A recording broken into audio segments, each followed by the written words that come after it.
ಕೃಷ್ಣೌ ಬಲಜ್ಞಾನಕಾರ್ಯೌ ಕೃಷ್ಣಾರಮಣರಾಜ್ಯದೌ ಉಷ್ಣೀತಾಂ ಮಮ ಸದ್ಬುದ್ಧಿಂ ವೃಷ್ಣಿವಾಸಿಷ್ಠವಂಶಜೌ ಲಸತು ಶ್ರೀಮದಾನಂದತೀರ್ಥೇಂದುರ್ನೋ ಹೃದಂಬರೆ ಯದ್ವಚಶ್ಚಂದ್ರಿಕಾ ಸ್ವಾಂತ ಸಂತಾಪಂ ವಿನಿಕೃಂತತಿ ಭವತಿ ಯದನುಭಾವಾತ್ ಏಡಮೂಕೋऽಪಿ ವಾಗ್ಮೀ ಜಡಮತಿರಪಿ ಜಂತುರ್ಜಾಯತೆ ಪ್ರಾಜ್ಞಮೌಲಿಃ ಸಕಲವಚನಚೇತೋ ದೇವತಾ ಭಾರತೀ ಸಾ ಮಮ ವಚಸಿ ನಿಧತ್ತಾಂ ಸನ್ನಿಧಿಂ ಮಾನಸೇ ಚ ಆಪಾದಮೌಲಿಪರ್ಯಂತಂ ಗುರುಣಾಂ ಆಕೃತಿಂ ಸ್ಮರೇತ್ ತೇನ ವಿಘ್ನಾಃ ಪ್ರಣಶ್ಯಂತಿ ಸಿದ್ಧ್ಯಂತಿ ಚ ಮನೋರಥಾಃ ತಪಸ್ವಾಧ್ಯಾಯ ಶುಶ್ರೂಷಾ ಕೃಷ್ಣಪೂಜಾರತಂ ಮುನಿಂ ವಿಶ್ವೇಶಮಿಷ್ಟದಂ ವಂದೇ ಪರಿವ್ರಾಟ್ ಚಕ್ರವರ್ತಿನಂ ಶ್ರೀಗುರುಭ್ಯೋ ನಮಃ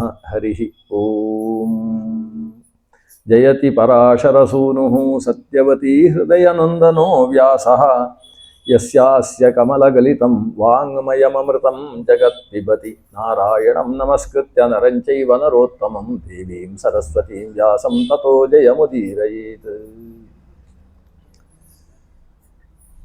ನಾರಾಯಣಂ ನಮಸ್ಕೃತ್ಯ ತತಃ ಜಯಂ ಉದೀರಯೇತ್. ಭಗವಂತನನ್ನು ಸ್ಮರಿಸಿಕೊಂಡು ನಮಗೆ ಜಯಪ್ರಾಪಕವಾದದ್ದನ್ನು ಹೇಳಬೇಕು. ಯಾವುದು ಜಯವನ್ನು ತಂದುಕೊಡ್ತದೆ, ಯಾವುದನ್ನು ಹೇಳುವುದರಿಂದ ಇನ್ನೊಬ್ಬರು ಕೇಳ್ತಾರೆ, ಕೇಳುವಿಕೆಯಿಂದ ಜಯಪ್ರಾಪಕ ಆಗ್ತದೆ, ಅಂಥದ್ದನ್ನು ಹೇಳಬೇಕು. ತಥೋ ಜಯಂ ಉದೀರಯೇತ್. ಜಯಪ್ರಾಪಕವಾದದ್ದು ಅಂತ ಹೇಳಿದರೆ ಭಗವಂತನ ಕಥೆ ಮತ್ತು ಭಗವದ್ಭಕ್ತರ ಕಥೆ. ಭಗವಂತನ ಕಥೆಯನ್ನು ಕೇಳ್ತಾ ಕೇಳ್ತಾ ನಮ್ಮ ಮನಸ್ಸು ಭಗವಂತನಲ್ಲಿ ರಥವಾಗ್ತದೆ. ಭಗವಂತನಲ್ಲಿ ಮನಸ್ಸು ರಥವಾಗುವುದು ಅನ್ನುವುದೇ ಮನುಷ್ಯನ ಉತ್ಕರ್ಷಕ್ಕೆ ಹೇತು. ನಾವು ಎಷ್ಟೇ ಧರ್ಮಾನುಷ್ಠಾನ ಮಾಡಿದರೂ ಆ ಧರ್ಮಾನುಷ್ಠಾನವನ್ನು ಕ್ರಮ ಪ್ರಕಾರ ಸ್ವಲ್ಪವೂ ಹೆಚ್ಚು ಕಡಿಮೆ ಇಲ್ಲದೇ ಇರುವ ಹಾಗೆ ಮಾಡ್ತೇನೆ ಅಂತ ಪ್ರಯತ್ನಪಟ್ಟು ಧರ್ಮ ಸ್ವನುಷ್ಠಾನವನ್ನು ನಡೆಸಿದರೂ ನಮಗೆ ದೇವರ ಕಥೆಯನ್ನು ಕೇಳಬೇಕು ಅಂತ ಮನಸ್ಸು ಹುಟ್ಟದೆ ಹೋದರೆ ಅಷ್ಟು ಕರ್ಮಾನುಷ್ಠಾನ ಮಾಡಿದ್ದು ಬರಿಯ ಶ್ರಮ ಅಂತ ಭಾಗವತದಲ್ಲಿ ಒಂದು ಶ್ಲೋಕ ಹೇಳ್ತದೆ. ಧರ್ಮಸ್ವನುಷ್ಠಿತ ಪುಂಸಾಂ ವಿಶ್ವಕ್ಸೇನ ಕಥಾಶ್ರಯಾಂ ನೋತುಪಾದಯೇತಿ ಯದಿರತಿಂ ಶ್ರಮ ಏವ ಹಿ ಕೇವಲಂ.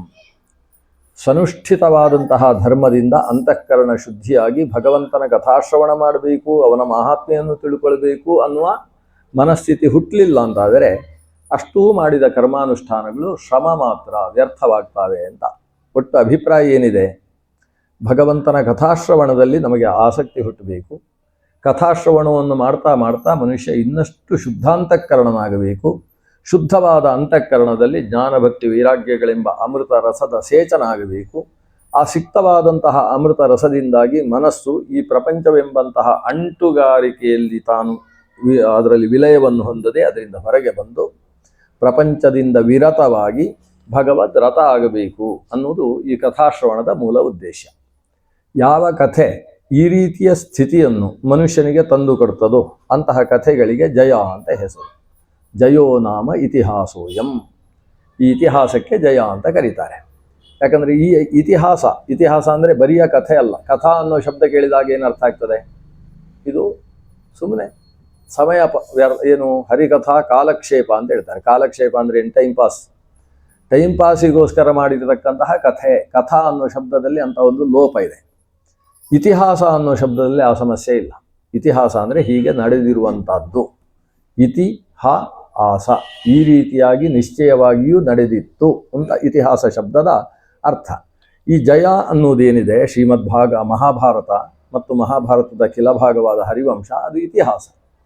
ಆ ಇತಿಹಾಸದಲ್ಲಿ ನಿರೂಪಿಸಿದ ಕಥಾಶ್ರವಣ ನಮಗೆ ಜಯಪ್ರದವಾದದ್ದು.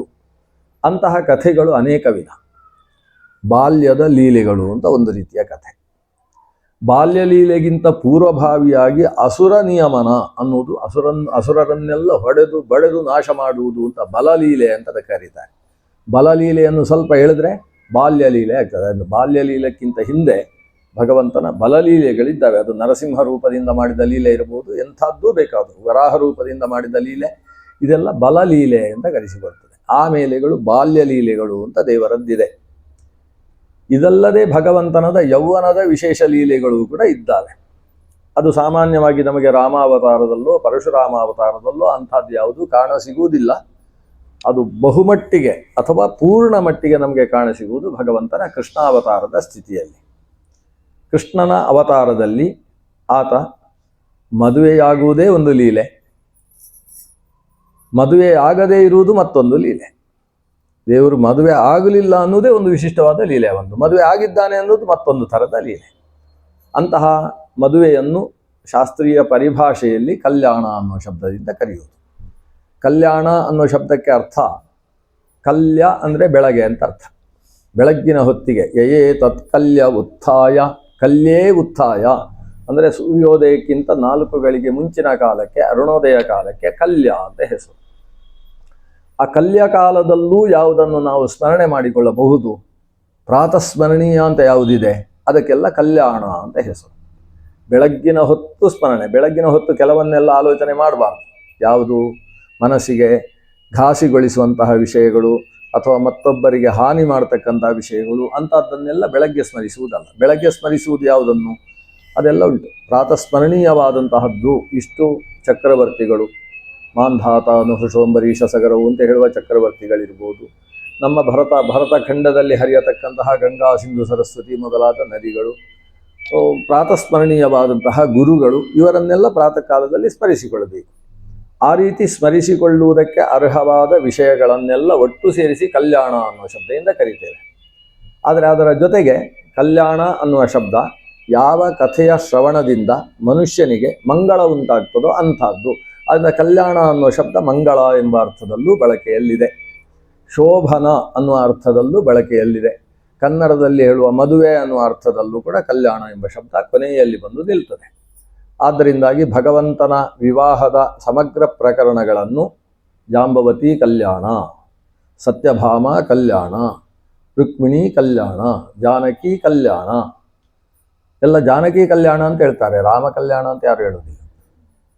ಗಿರಿಜಾ ಕಲ್ಯಾಣ ಅಂತ ಹೇಳ್ತಾರೆ, ಶಿವ ಕಲ್ಯಾಣ ಅಂತ ಇಲ್ಲ. ರುಕ್ಮಿಣಿ ಕಲ್ಯಾಣ ಉಂಟು, ಶ್ರೀಕೃಷ್ಣ ಕಲ್ಯಾಣ ಅಂತ ಹೇಳಿದರೆ ಬೇರೆ ಸರಿಯಾಗೋದಿಲ್ಲ. ಆದರೆ ಒಂದು ಅನುಕೂಲ ಎಲ್ಲಿದೆ ಅಂತ ಹೇಳಿದರೆ ಪದ್ಮಾವತಿ ಕಲ್ಯಾಣ ಅಂತ ಹೇಳುವುದಿಲ್ಲ, ಶ್ರೀನಿವಾಸ ಕಲ್ಯಾಣ ಅಂತ ಹೇಳಿ. ಅಲ್ಲಿ ಒಂದು ಅನುಕೂಲ ಇದೆ, ಅಂತೂ ನಮಗೂ ಸ್ವಲ್ಪ ಬೆಲೆ ಇದೆ ಅಂತ ಅರ್ಥ ಇದೆ. ಆದರೆ ಎಲ್ಲ ಕಡೆಯಲ್ಲೂ ಹೇಳುವುದು ಹೇಗೆ, ಶ್ರೀ ರುಕ್ಮಿಣಿ ಕಲ್ಯಾಣ ಅಂತ. ಅಂದರೆ ಶ್ರೀನಿವಾಸ ಕಲ್ಯಾಣದಲ್ಲಿ ಶ್ರೀನಿವಾಸನೇ ಬೆನ್ನು ಹಿಡಿದು ಹೋಗಿ ಮದುವೆ ಆದದ್ದು ಅಂತ ಅರ್ಥ. ಇಲ್ಲೆಲ್ಲ ಹಾಗಲ್ಲ, ಈ ಹೆಂಗಸರು ಬೆನ್ನು ಹಿಡಿದು ಮದುವೆ ಆದದ್ದು ಅಂತ ಅರ್ಥ. ಎಲ್ಲಿ ಹೆಂಗಸರು ಬೆನ್ನು ಹಿಡಿದು ಮದುವೆ ಆಗ್ತಾರೆ ಅಲ್ಲೆಲ್ಲ ಅವರ ಹೆಸರಲ್ಲಿ ಕಲ್ಯಾಣ. ಇಂದ ರುಕ್ಮಿಣಿ ಕಲ್ಯಾಣ ಅಂದರೆ ರುಕ್ಮಿಣಿ ದೇವಿ ತಾನು ಬೆನ್ನು ಹಿಡಿದು ಕೃಷ್ಣನನ್ನು ಮದುವೆ ಆದದ್ದು. ನನಗೆ ಕೃಷ್ಣ, ನಾನು ಜೀವನದಲ್ಲಿ ವಿವಾಹವಾಗುವುದಾದರೆ ಕೃಷ್ಣನನ್ನು, ಹೀಗೆ ಜನ್ಮಜಾತವಾಗಿ ನಿರ್ಧರಿಸಿದ ಹಾಗೆ. ಅವಳಿಗೆ ಯಾವಾಗ 8 ವರ್ಷ ಆಯಿತು ಆ 8 ವರ್ಷಕ್ಕೆ ತೀರ್ಮಾನ ಮಾಡಿದ್ದಾಳಂತೆ. ಇದಕ್ಕೆ ಕಾರಣ ನಾರದರು. ನಾರದರ ಕಥೆ ಇಲ್ಲದೆ ಇದ್ದ ಪುರಾಣವೇ ಇಲ್ಲ. ನಾರದರು ಮಾತ್ರ ಅಲ್ಲ, ಊರಿನಲ್ಲಿದ್ದಂತಹ ಜ್ಞಾನಿಗಳು. ರುಕ್ಮಿಣಿಯ ಒಂದು ಅನುಕೂಲತೆ ಏನಿತ್ತು ಅಂತೇಳಿದರೆ, ರುಕ್ಮಿಣೀ ದೇವಿಗೆ ಸಂಸರ್ಗಕ್ಕೆ ಅಥವಾ ಸಹವಾಸಕ್ಕೆ ಸಿಕ್ಕಿದ್ದು ಜ್ಞಾನಿಗಳಾದ ಹೆಂಗಸರು, ತಿಳಿದ ಹೆಂಗಸರು. ಒಂದು ಪ್ರಾಚೀನ ಕಾಲದ ಬಗ್ಗೆ ಒಂದು ಅಪವಾದ ಇದೆ. ಆವಾಗೆಲ್ಲ ಗಂಡಸರು ಮಾತ್ರ ಗುರುಕುಲದಲ್ಲಿ ಓದುವುದು, ಹೆಂಗಸರಿಗೆ ವಿದ್ಯಾಭ್ಯಾಸದ ವ್ಯವಸ್ಥೆಯೇ ಇರಲಿಲ್ಲ ಅಂತ ಒಂದು ಅಪವಾದ ಇದೆ. ಹಾಗಿಲ್ಲ.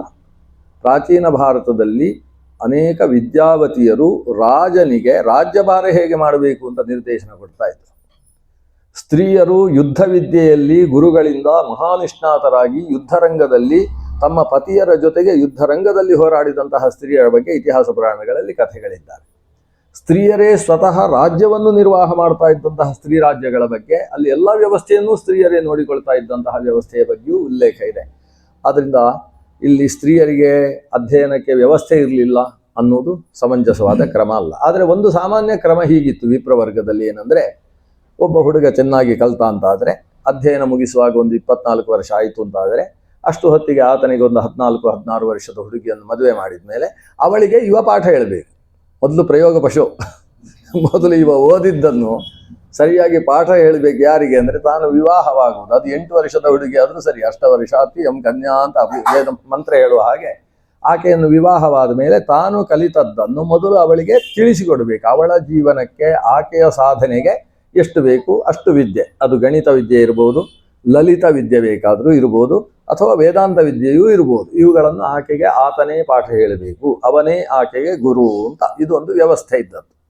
ಈ ಕಾರಣದಿಂದ ನಮ್ಮ ಕುಟುಂಬವನ್ನು ನಿರ್ವಹಿಸುವುದಕ್ಕೆ ಇವಳಿಗೆ ಎಷ್ಟು ವಿದ್ಯೆ ಬೇಕು, ಅವಳ ಆತ್ಮ ಸಾಧನೆಗೆ, ನನ್ನ ಜೊತೆಗೆ ಧರ್ಮಕರ್ಮಗಳಲ್ಲಿ ತನ್ನನ್ನು ತೊಡಗಿಸಿಕೊಳ್ಳುವುದಕ್ಕೆ, ನಾನು ಯಾವ ಅಗ್ನಿಯನ್ನು ನಿರಂತರ ಆರಾಧನೆ ಮಾಡ್ತೇನೆ ಅದಕ್ಕೆ ಆಕೆ ನಾನು ಇಲ್ಲಿ ಊರಿನಲ್ಲಿ ಇಲ್ಲದೆ ಹೋದಾಗ ಆಹುತಿ ಹಾಕುವುದಕ್ಕೆ ಅವಳಿಗೆ ಎಷ್ಟು ಜ್ಞಾನ ಬೇಕು ಅಷ್ಟನ್ನು ಈತ ಅವಳಿಗೆ ಹೇಳಿಕೊಡುವಂಥದ್ದು ಅಂತ ಇದು ನಮ್ಮ ಪ್ರಾಚೀನ ಕಾಲದಲ್ಲಿದ್ದಂತಹ ವ್ಯವಸ್ಥೆ. ಆ ರೀತಿಯಲ್ಲಿ ರುಕ್ಮಿಣೀ ದೇವಿ ವಿದ್ಯಾವತಿ. ಸ್ವತಃ ಆಕೆಯ ತಂದೆಯಾದಂತಹ ರಾಜ ಭೀಷ್ಮಕ, ಅವನನ್ನು ಭೀಮಸೇನ ಅಂತ ಕೆಲವರು ಕರೀತಾರೆ. ಭೀಮಸೇನ ಅಲ್ಲ, ಅವ ಭೀಷ್ಮಕ ಅಂತ ಅವನ ಹೆಸರು. ಭೀಷ್ಮ ಅಂತ ಅವನಿಗೆ ಇನ್ನೊಂದು ಹೆಸರು ಇದೆ. ಕ ಅನ್ನೋದನ್ನು ಬಿಡ್ಲಿಕ್ಕೆ ಬರ್ತದಲ್ವ. ಬಾಲಕ ಅನ್ನುವಲ್ಲಿ ಕಾ ಬಿಟ್ರೆ ಬಾಲ, ಅಯಂ ಬಾಲಃ. ಯುವಕ ಅನ್ನುವಲ್ಲಿ ಬಿಟ್ರೆ ಯುವ ಅಂತ ಆಗುತ್ತೆ. ಕ ಅನ್ನೋದನ್ನು ಸೇರಿಸಿಕೊಳ್ಳಬೇಕು ಅಂತಿಲ್ಲ. ಇವ ಭೀಷ್ಮ, ಭೀಷ್ಮನ ಮಗಳಾದ್ರಿಂದ ಅವಳಿಗೆ ಭೀಷ್ಮಿ ಅಂತ ಹೆಸರು. ಭೀಷ್ಮಿ ಮಧ್ವಕರಾರ್ಚಿತಂ ಅಂತ, ಭೀಷ್ಮನ ಮಗಳು, ಭೀಷ್ಮಕನ ಮಗಳು ಅನ್ನುವ ಕಾರಣದಿಂದ ಭೀಷ್ಮಿ ಅಂತ ಅವಳಿಗೆ ಹೆಸರು. ಅವಳನ್ನೇ ಭೀಷ್ಮಿ ಅಂತ ಯಾಕೆ ಕರೆಯುವುದು ಅಂದರೆ ಒಬ್ಬಳೇ ಹೆಣ್ಣು ಮಗಳಿದ್ದದ್ದು. ವಿದರ್ಭ ದೇಶದ ರಾಜ ಭೀಷ್ಮಕ. ಅಲ್ಲಿ ಆ ರಾಜಧಾನಿಗೆ ಕುಂಡಿನಪುರ ಅಂತ ಹೆಸರು. ಆ ರಾಜಧಾನಿಯ ಬಗ್ಗೆ ಆ ದೇಶದಲ್ಲಿ ಎಷ್ಟು ಹೆಮ್ಮೆ ಇತ್ತೋ ಅದಕ್ಕಿಂತ ಹೆಚ್ಚು ಪರದೇಶಗಳಲ್ಲಿ ಅದರ ಬಗ್ಗೆ ಮಾತು ಆಡ್ತಾ ಇದ್ದರಂತೆ ರಾಜರುಗಳು, ಮಂತ್ರಿಗಳು. ಒಂದು ನಗರದ ವ್ಯವಸ್ಥೆ ಹೇಗಿರಬೇಕು, ನಗರದಲ್ಲಿ ಒಳಚರಂಡಿ ವ್ಯವಸ್ಥೆ ಹೇಗಿರಬೇಕು, ರಸ್ತೆಗಳ ಇಕ್ಕೆಲೆಗಳಲ್ಲಿ ಯಾವ ಮರಗಳನ್ನು ನೆಡಬೇಕು, ಯಾವುದು ಛಾಯಾಪ್ರಧಾನವಾದಂತಹ ವೃಕ್ಷವೋ ಅದೇ ವೃಕ್ಷ ಲೋಕಕ್ಕೆ ಸರಿಯಾದ ರೀತಿಯ ವಾತಾವರಣವನ್ನು ನಿರ್ಮಿಸುವುದಕ್ಕೆ ಬೇಕಾದ ಆಯುರ್ವೇದೀಯ ಶಕ್ತಿಯುಳ್ಳ ವೃಕ್ಷಗಳು ಯಾವುದು, ಯಾವ ಪ್ರದೇಶದಲ್ಲಿ ಯಾವ ವೃಕ್ಷವನ್ನು ಬೆಳೆಸಿದರೆ ವಾತಾವರಣ ಶುದ್ಧವಾಗಿರ್ತದೆ, ಇವನ್ನೆಲ್ಲ ಈ ಕುಂಡಿನಪುರವನ್ನು ನೋಡಿ ಕಲ್ತುಕೊಂಡು ಹೋಗ್ತಾ ಇದ್ರಂತೆ. ಆಗಾಗ PhD ಮಾಡುವ ವಿದ್ಯಾರ್ಥಿಗಳಲ್ಲಿ ಬಂದು ನೋಡಿ ಓ ಹೀಗೆ ಅಂತೆಲ್ಲ ಬರ್ಕೊಂಡು ವಾಸ್ತುತಜ್ಞತೆಯನ್ನೆಲ್ಲ ಕಲ್ತುಕೊಂಡು ಹೋಗ್ತಾ ಇದ್ರು. ಅಷ್ಟು ಉತ್ತಮವಾದ ನಗರಿ. ಈ ರೀತಿ ವರ್ಣನೆ ಇರತಕ್ಕಂಥ ನಗರಿ ಅಂದರೆ ಒಂದು ಅಯೋಧ್ಯೆ, ಆಮೇಲೆ ವಿದರ್ಭದ ಕುಂಡಿನಪುರ. ಇಂಥಲ್ಲಿ ರಾಜನಾದಂತಹ ಭೀಷ್ಮಕನಿಗೆ ವಯಸ್ಸಾಗಿದೆ. ಅವನಿಗೆ ವಯಸ್ಸಾಗಿದೆ ಅಂತ ಗೊತ್ತಾಗುವುದು ಹೇಗೆ ಅಂತ ಹೇಳಿದರೆ ಅವನ ಮಕ್ಕಳೆಲ್ಲ ರಾಜ್ಯಭಾರ ಮಾಡುವಷ್ಟು ದೊಡ್ಡವರಾಗಿದ್ದಾರೆ. ರುಗ್ಮಿ ಅಂತ ಮೊದಲನೆಯ ಮಗ, ಆಮೇಲೆ ರುಗ್ಮಬಾಹು, ರುಗ್ಮಕೇಶ, ಹುಡುಗಿ ಒಬ್ಬಳು ಕೊನೆಯವಳು, ಅವಳಿಗೆ ರುಗ್ಮಿಣಿ ಅಂತ ಹೆಸರು. ರುಕ್ಮಿಣಿ ಅಂತ ನಾವು ಹೇಳ್ತೇವೆ ಕನ್ನಡದಲ್ಲಿ. ಸಂಸ್ಕೃತದಲ್ಲಿ ರುಗ್ಮ ಅಂತ ಶಬ್ದ, ರುಕ್ಮ ಶಬ್ದ ಅಲ್ಲ. ಅದು ರುಗ್ಮ ಅಂದರೆ ಬಂಗಾರ ಅಂತ ಅರ್ಥ. ರುಗ್ಮ ಭೂಷಣ ಅಂತ ಭಗವಂತನನ್ನು ಕರಿತೇವೆ, ಬಂಗಾರವನ್ನು ಭೂಷಣವಾಗಿ ಧರಿಸಿದವ ಅಂತ ಅರ್ಥ. ರುಗ್ಮವರ್ಣ ಅಂತ ವೇದದಲ್ಲಿ ಬರ್ತದೆ. ಯದಾ ಪಶ್ಯದೇ ರುಗ್ಮವರ್ಣಂ ಕರ್ತಾರಮೇಶಂ. ರುಗ್ಮವರ್ಣ ಅಂತ ಹೇಳಿದರೆ ಬಂಗಾರದ ಬಣ್ಣದವ ಅಂತ ಅರ್ಥ. ರುಗ್ಮಿ ಅಂದರೆ ಬಂಗಾರ ಉಳ್ಳವ ಅಂತ ಅರ್ಥ. ರುಗ್ಮಿಣಿ ಅಂತ ಹೇಳಿದರೆ ಬಂಗಾರಿ ಅಂತ ಅರ್ಥ. ನಾವು ಮಕ್ಕಳನ್ನು ಚಿನ್ನಿ ಬಂಗಾರಿ ಅಂತ ಕರೆದ ಹಾಗೆ ಈಕೆಗೆ ರುಗ್ಮಿಣಿ ಅಂತ ಹೆಸರು ಇಟ್ಟಿದ್ದಾನೆ ಭೀಷ್ಮಕ ರಾಜ. ಈಗ ರಾಜನಿಗೆ ವಯಸ್ಸಾದದ್ರಿಂದ ರಾಜ್ಯದ ಜವಾಬ್ದಾರಿಯನ್ನು ಅಣ್ಣನಾದಂತಹ ರುಗ್ಮಿ ಸಂಪೂರ್ಣವಾಗಿ ವಹಿಸಿಕೊಂಡಿದ್ದಾನೆ. ಆತನ ರಾಜ್ಯಭಾರದ ಕಾರಣದಿಂದ ಜನರಿಗೆ ತುಂಬ ಖುಷಿ ಇದೆ, ಆದರೆ ಒಂದು ಬೇಸರವೂ ಇದೆ. ಏನಂದರೆ ಆತ ದ್ವಾರಕೆಯ ಬಗ್ಗೆ ಸರಿಯಾದ ರೀತಿಯ ನಮ್ಮ ವಿದೇಶಾಂಗ ನೀತಿಯನ್ನು ಅನುಸರಿಸ್ತಾ ಇಲ್ಲ. ದ್ವಾರಕೆಯ ಬಗ್ಗೆ ಆತನಿಗೆ ಸಿಟ್ಟಿದೆ. ಇದು ಆ ಊರಿನ ಜನಕ್ಕೆಲ್ಲ ದ್ವಾರಕೆಯ ಬಗ್ಗೆ ಭಾರಿ ಇಷ್ಟ. ಯಾಕೆ ಅಂತ ಹೇಳಿದರೆ ಶ್ರೀಕೃಷ್ಣನ ಕಥೆಯನ್ನೆಲ್ಲ ಕೇಳ್ತಾ ಇದ್ದಾರೆ ಅವರು. ಸೋದರ ಮಾವನನ್ನು ಕೊಂದವ, ಆ ಮೂಲಕ ಪ್ರಪಂಚಕ್ಕೆ ಬಹಳ ವಿಶೇಷವಾದ ಸಾಧನೆಯನ್ನು ಮಾಡಿಸಿದವ, ಅವನ ಮೂಲಕವಾಗಿ ಲೋಕಕ್ಕೆ ಕೆಟ್ಟ ಕೆಟ್ಟ ವ್ಯಕ್ತಿಗಳೆಲ್ಲ ಸತ್ತದ್ದೇ ಆ ಬಾಲಕೃಷ್ಣನ ಕಾರಣದಿಂದ, ಅವನ ಅಣ್ಣ ಒಬ್ಬ ಬಲರಾಮ ಅಂತೆ. ಹಾಗೆ ಇದನ್ನೆಲ್ಲ ಊರಿನಲ್ಲಿ ಕೇಳ್ತಾರೆ. ಅಂತಹ ಕೃಷ್ಣನ ಸಂಪರ್ಕ, ಯಾಕಂದರೆ ಇವತ್ತಿನ ಧರ್ಮದ ಸ್ಥಾಪನೆ ಅವನ ಮೂಲಕ ನಡೀತಾ ಇದೆ. ಅವನನ್ನು ನಮ್ಮ ದೇಶ ವಿರೋಧಿಸ್ತದೆ ಅಂತ ಹೇಳಿದರೆ ಈ ವಿದೇಶ ನೀತಿ ಸರಿ ಇಲ್ಲ ಅಂತ ಜನರಿಗೆಲ್ಲ ಅಭಿಪ್ರಾಯ ಇದೆ. ಇದಕ್ಕೆ ಸರಿಯಾದ ಅಭಿಪ್ರಾಯವನ್ನು ಹೊಂದಿದಂತಹ ತಂಗಿ ರುಗ್ಮಿಣಿ ಅಂತಃಪುರದಲ್ಲಿದ್ದಾಳೆ. ಅವಳಿಗೆ ಕೃಷ್ಣನ ಮಹತ್ವದ ಬಗ್ಗೆ ಊರಿನ ಜನ ಎಲ್ಲ ಕೇಳಿ ಹೇಗೆ ತಿಳಿದಿದ್ದಾರೋ ಹಾಗೆ ರುಗ್ಮಿಣಿಯು ಕೂಡ ಸ್ಪಷ್ಟವಾಗಿ ತಿಳಿದಿದ್ದಾಳೆ. ಸಾಕ್ಷಾತ್ ಮಹಾಲಕ್ಷ್ಮಿಯೇ ರುಗ್ಮಿಣಿಯಾಗಿ ಅಲ್ಲಿ ಆವಿರ್ಭವಿಸಿದ್ದಾಳೆ ಅನ್ನೋದನ್ನು ಹಿಂದೆ ಕೇಳಿದ್ದೇವೆ. ಅಂತಹ ಲಕ್ಷ್ಮಿಯ ಎಲ್ಲ ರೀತಿಯ ಲಕ್ಷ್ಮಗಳನ್ನು ಅಂದರೆ ಚಿಹ್ನೆಗಳನ್ನು ಶರೀರದಲ್ಲಿ ಧರಿಸಿರತಕ್ಕಂತಹ ತ್ರಿಲೋಕ ಸುಂದರಿಯಾದಂತಹ ರುಗ್ಮಿಣೀ ದೇವಿ ಕೃಷ್ಣನನ್ನು ವಿವಾಹವಾಗಬೇಕು ಅಂತ ವ್ರತವನ್ನು ಹೊತ್ತು ನಿಂತಿದ್ದಾಳೆ. ಅವಳು ವ್ರತವನ್ನು ಹೊರುವುದಕ್ಕೆ ಕಾರಣ ಏನು ಅಂದರೆ ಯಾರಿಗೆ ಮದುವೆ ಮಾಡಿದರೂ ಕೃಷ್ಣನಿಗೆ ಇವಳನ್ನು ಮದುವೆ ಮಾಡುವುದಿಲ್ಲ ಅಂತ ಅಣ್ಣನಾದಂತಹ ರುಗ್ಮಿ ಹೊತ್ತಂತಹ ವ್ರತ. ಅವನದೊಂದು ವ್ರತ, ಇವಳದೊಂದು ವ್ರತ. ನಾನು ಮದುವೆಯಾಗುವುದಾದರೆ ಕೃಷ್ಣನನ್ನೇ ಅಂತ ರುಗ್ಮಿಣಿಯ ವ್ರತ, ಕೃಷ್ಣನೊಬ್ಬನಿಗೆ ಬಿಟ್ಟು ಬೇರೆ ಯಾರಿಗೆ ಬೇಕಾದರೂ ಇವಳನ್ನು ಮದುವೆ ಮಾಡ್ತೇನೆ ಅಂತ ರುಕ್ಮಿಣಿಯ ವ್ರತ. ಅಪ್ಪನಾದ ಭೀಷ್ಮಕ ಆತ ನಿವೃತ್ತನಾಗಿದ್ದಾನೆ, ಈ ವಿಷಯದಲ್ಲಿ ಆತ ತಲೆ ಹಾಕುವುದಿಲ್ಲ. ಇಂಥ ಪ್ರಸಂಗದಲ್ಲಿ ಪ್ರಜೆಗಳಲ್ಲಿ ಮಂತ್ರಿಗಳು ಸೇರಿ ರುಕ್ಮಿಣಿ ಇಂತಹ ಕಠಿಣ ವ್ರತವನ್ನು ನಡೆಸ್ತಾ ಇದ್ದಾಳೆ, ಶ್ರೀಕೃಷ್ಣನನ್ನು ವಿವಾಹವಾಗಬೇಕು ಅಂತ ಅವಳ ಮನದಿಂಗಿತ ಅನ್ನುವುದನ್ನು ಈ ರಾಜಪತ್ನಿ ತಿಳಿಸ್ತಾ ಇದ್ದಾಳೆ. ಇಂಥಲ್ಲಿ ರುಕ್ಮಿ ಅದನ್ನು ವಿರೋಧಿಸ್ತಾ ಇದ್ದಾನೆ. ಆದ್ದರಿಂದ ಇದನ್ನು ಸರಿಯಾಗಿ ಒಂದು ನಿರ್ಧಾರ ಮಾಡಬೇಕು, ರುಕ್ಮಿ ಹತ್ರ ವಿಚಾರ ಮಾಡಬೇಕು ಅಂತ ಬರ್ತಾರೆ. ಆದರೆ ಬರುವಾಗ ಸಮಸ್ಯೆ ಏನಾಯಿತು, ರುಕ್ಮಿ ಜರಾಸಂಧನ ಜೊತೆಗೆ ಕೂತಿದ್ದ. ಈ ಮಂತ್ರಿಗಳೆಲ್ಲ ಹಾಗೆ ಹಿಂದಿರುಗಿ ಹೋದರು. ಅಂದರೆ ಇಲ್ಲೇನು ಸಮಸ್ಯೆ ಆದದ್ದೇನು ಅಂತೇಳಿದರೆ, ಭೀಷ್ಮಕನ ಮಗನಾದಂತಹ ರುಕ್ಮಿ ಜರಾಸಂಧನ ಪಕ್ಷದಲ್ಲಿ ಸೇರಿದ್ದಾನೆ. ಜರಾಸಂಧ ಮತ್ತು ರುಕ್ಮಿ ಒಂದು ಅಪ್ಪ ಮಗ ಇದ್ದಷ್ಟು ಸಂಬಂಧವನ್ನು ಹೊಂದಿದ್ದಾರೆ. ಇದರ ಜೊತೆಗೆ ರುಕ್ಮಿಯ ಗೆಳೆಯರು ಅಂಥವರೇ ಇರೋದು. ಒಬ್ಬ ಪೌಂಡ್ರಕ ವಾಸುದೇವ, ಅವನ ಅತ್ಯಂತ ಆಪ್ತ ಗೆಳೆಯ. ಇನ್ನೊಬ್ಬ ಶಿಶುಪಾಲ. ಮತ್ತೊಬ್ಬ ಇವನ ತುಂಬ ಆಪ್ತ ಅಂತ ಹೇಳಿದರೆ ಬ್ರಹ್ಮದತ್ತ ಅಂತ ಕರೀತಾರೆ. ಅವ ಸಾಲ್ವಾಧಿಪತಿ, ಸಾಲ್ವ ದೇಶದ ಅಧಿಪತಿಯಾಗಿರ್ತಕ್ಕಂತಹ ಸಾಲ್ವಾಧಿಪತಿ ಅಂತಲೇ ಅವನಿಗೆ ಹೆಸರು. ಸ್ತೌಭ ಅಂತ ಕರೀತಾರೆ, ಸ್ತೌಭ ದೇಶದವ ಅಂತ ಹೇಳ್ತಾರೆ. ಒಟ್ಟು ಅವನು ಸಾಲ್ವಾಧಿಪತಿ. ಇವರ ಈ ವ್ಯಕ್ತಿಗಳ ಅಭಿಪ್ರಾಯಕ್ಕೆ ಅನುಗುಣವಾಗಿ ರುಕ್ಮಿಯೂ ಕೂಡ ಕೃಷ್ಣದ್ವೇಷವನ್ನು ತನ್ನ ಉಸಿರನ್ನಾಗಿಸಿಕೊಂಡಂತಹ ವ್ಯಕ್ತಿ. ಇಂಥ ಸಂದರ್ಭದಲ್ಲಿ ತನ್ನ ತಂಗಿ ವಿವಾಹದ ವಯಸ್ಸಿಗೆ ಬಂದಿದ್ದಾಳೆ ಅಂತ ಆದಾಗ ಭೀಷ್ಮಕನ ಹತ್ರ ವಿಷಯ ಹೋಯಿತು, ಅವಳಿಗೆ ಮದುವೆ ಮಾಡಬೇಕಲ್ವ ಅಂತ. ರಾಜ ಭೀಷ್ಮಕ ಹೇಳಿದ, ನಮ್ಮ ಸಂಪ್ರದಾಯ ಇದೆ ಮಗು, ನಮ್ಮಲ್ಲಿ ಸ್ವಯಂವರದ ಮೂಲಕವೇ ಒಬ್ಬಳು ಹುಡುಗಿಯನ್ನು ಮದುವೆ ಮಾಡಿಕೊಡುವುದು. ಹಾಗಾದರೆ ಸ್ವಯಂವರ ಏರ್ಪಡಿಸಿದರೆ ಸರಿ. ರುಕ್ಮಿ ಜವಾಬ್ದಾರಿ ತಗೊಳ್ತಾನೆ. ತನ್ನ ಮಂತ್ರಿಕೂಟದ ಮುಂದೆ ಅದನ್ನು ಪ್ರಸ್ತಾಪನೆ ಮಾಡ್ತಾನೆ. ಆತ ನಿರ್ದೇಶನ ಮಾಡಿದ ವಿಷಯ ಏನು ಅಂದರೆ, ಯಾವುದೇ ಕಾರಣಕ್ಕೆ ಈ ಸ್ವಯಂವರಕ್ಕೆ ದ್ವಾರಕೆಯಿಂದ ಬರಬಾರ್ದು ಯಾರು. ದ್ವಾರಕೆಯಿಂದ ಕೃಷ್ಣ ಬರದೆ ಬೇರೆಯವರು ಬಂದರೂ ಎತ್ಕೊಂಡು ಹೋಗಿ ಕೃಷ್ಣನಿಗೆ ಕೊಡ್ತಾರೆ. ಅದು ತುಂಬ ಅಪಾಯಕಾರಿಯಾದ ಪ್ರದೇಶ. ಆದ್ದರಿಂದ ಅಲ್ಲಿಂದ ಯಾರು ಬರದೇ ಇರುವ ಹಾಗೆ ಸ್ವಯಂವರ ಏರ್ಪಡಿಸಬೇಕು. ಸ್ವಯಂವರದ ವಿಷಯ ಊರಿನಲ್ಲೆಲ್ಲ ದೊಡ್ಡ ವಿಷಯವಾಯಿತು. ಯಾಕಂದರೆ ರುಕ್ಮಿಣಿಯ ಕೀರ್ತಿ ಪ್ರಪಂಚದಲ್ಲಿ ಪಸರಿಸಿದೆ. ಸ್ವಯಂವರದ ವಿಷಯ ದ್ವಾರಕೆಗೂ ಮುಟ್ಟಿತು. ದ್ವಾರಕೆಯ ಪ್ರಜೆಗಳೆಲ್ಲ ಒಟ್ಟಾದರು. ಎಲ್ಲ ಕಡೆಯಿಂದಲೂ ಕೂಡ ವಿದರ್ಭ ನಗರಕ್ಕೆ ಸಾಕ್ತಾ ಇದ್ದಾರಂತೆ. ನಮ್ಮ ಊರಿನಿಂದ ಬಲರಾಮನು ಹೋಗುವುದಿಲ್ಲ, ಕೃಷ್ಣನು ಹೋಗುವುದಿಲ್ಲ ಅಂದರೆ ಏನರ್ಥ? ಬಲರಾಮ ಹೋಗದೇ ಇರುವುದು ಸರಿ, ಯಾಕಂದರೆ ಮೊನ್ನೆ ಮದುವೆ ಆದದ್ದು. ಬಲರಾಮನಿಗೆ ಮದುವೆ ಆಗಿ 8 ದಿವಸವೂ ಆಗಲಿಲ್ಲ. ಒಂದು ಹುಡುಗಿ ಇತ್ತಂತೆ, ಅವನಿಗಿಂತ ಸುಮಾರು ಇವತ್ತಿನ ಲೆಕ್ಕದಲ್ಲಿ 8 ಅಡಿ ದೊಡ್ಡವಳು. ಇವನು 6 ಅಡಿ ಅಂತ ಇಟ್ಟುಕೊಂಡ್ರೆ ಅವಳು 14 ಅಡಿ, ಅಷ್ಟು ಎತ್ತರ ಇದ್ದವಳು. ಈ ಎತ್ತರದ ಹುಡುಗಿಯನ್ನು ಮದುವೆ ಆಗುವುದು ಹೇಗೆ ಅಂತ ಪ್ರಶ್ನೆ ಬಂತು. ಕೃಷ್ಣ ಅಣ್ಣನಿಗೆ ಹೇಳಿದ, ನಿಂಗೆ ಸರಿ ಉಂಟು ಅಂತ ಹೇಳಿದ. ಬಲರಾಮ ಹೌದಾ ಅಂತ ಹೇಳಿ ತನ್ನ ಒನಕೆಯನ್ನು ಹಿಡಿದು ಅವಳ ಭುಜಕ್ಕೆ ಹಾಕಿದಂತೆ, ಹೀಗೆ ಭುಜಕ್ಕೆ ಟಕ್ಕ ಎಳೆದಂತೆ. ಇವನಿಗೆ ಎಲ್ಲಿ ಅವನ ಭುಜಕ್ಕೆ ಆಗುವಷ್ಟೇ ಮಾಡಿಕೊಂಡು ಆಕೆಯನ್ನು ವಿವಾಹ ಆದಂತೆ. ಅದು ರೇವತ, ಕಕುದ್ಮಿ ಅಂತ ಹೇಳುವ ರೇವತನ ಮಗಳಾದಂತಹ ರೇವತೀ ದೇವಿ ಯುಗಾಂತರದಲ್ಲಿದ್ದಂಥ ಹೆಣ್ಣು ಮಗಳು ಇವನಿಗೆ ಹೆಣ್ಣಾಗಿ ಸಿಕ್ಕಿದ್ದು.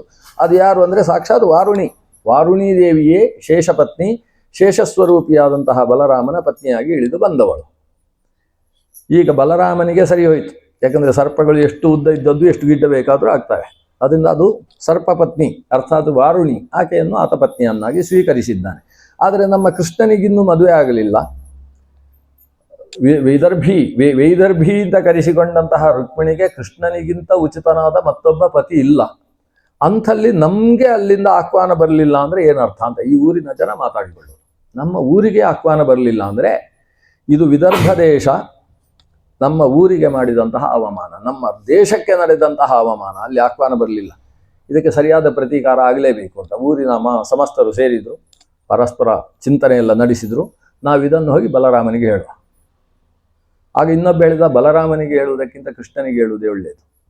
ಕೃಷ್ಣನಿಗೆ ಹೇಳುವಾಗ ರುಕ್ಮಿಣಿಯ ಬಗ್ಗೆ ಆಸಕ್ತಿ ಹುಟ್ಟುವ ಹಾಗೆ ಹೇಳಿ ಆಮೇಲೆ ಈ ವಿಷಯವನ್ನು ನಮ್ಮ ಊರಿಗೆ ಅವಮಾನ ಆಗಿದೆ ಅಂತ ಹೇಳಿದರೆ ಕೃಷ್ಣ ಅದಕ್ಕೆ ವ್ಯವಸ್ಥೆ ಮಾಡ್ತಾನೆ. ಹಾಗೆ ಆ ನಿಯೋಗ ಕೃಷ್ಣನಲ್ಲಿ ಬಂದಿದೆ. ಕೃಷ್ಣನಲ್ಲಿ ಈ ವಿಷಯವನ್ನು ಹೇಳಿದರೆ ಕೃಷ್ಣ ನಕ್ಕು ಬಿಟ್ಟಂತೆ. ನಮಗೆ ಆಹ್ವಾನ ಬರದೇ ಹೋದರೆ ನಾವು ಉದಾಸೀನವಾಗಿರಬೇಕಷ್ಟೇ. ಆಹ್ವಾನ ಬರಲಿಲ್ಲ ಅಂತ ಅಲ್ಲಿ ನಡೆಯುವ ಮದುವೆಗೆ ನಾವು ಉಪದ್ರ ಮಾಡುವುದ? ಅದರಿಂದ ಇಂಥದ್ದೆಲ್ಲ ವಿಷಯ ನನ್ನ ಹತ್ರ ತರಬೇಡಿ ಅಂತ ಕೃಷ್ಣ ಕಳಿಸೇ ಬಿಟ್ಟ.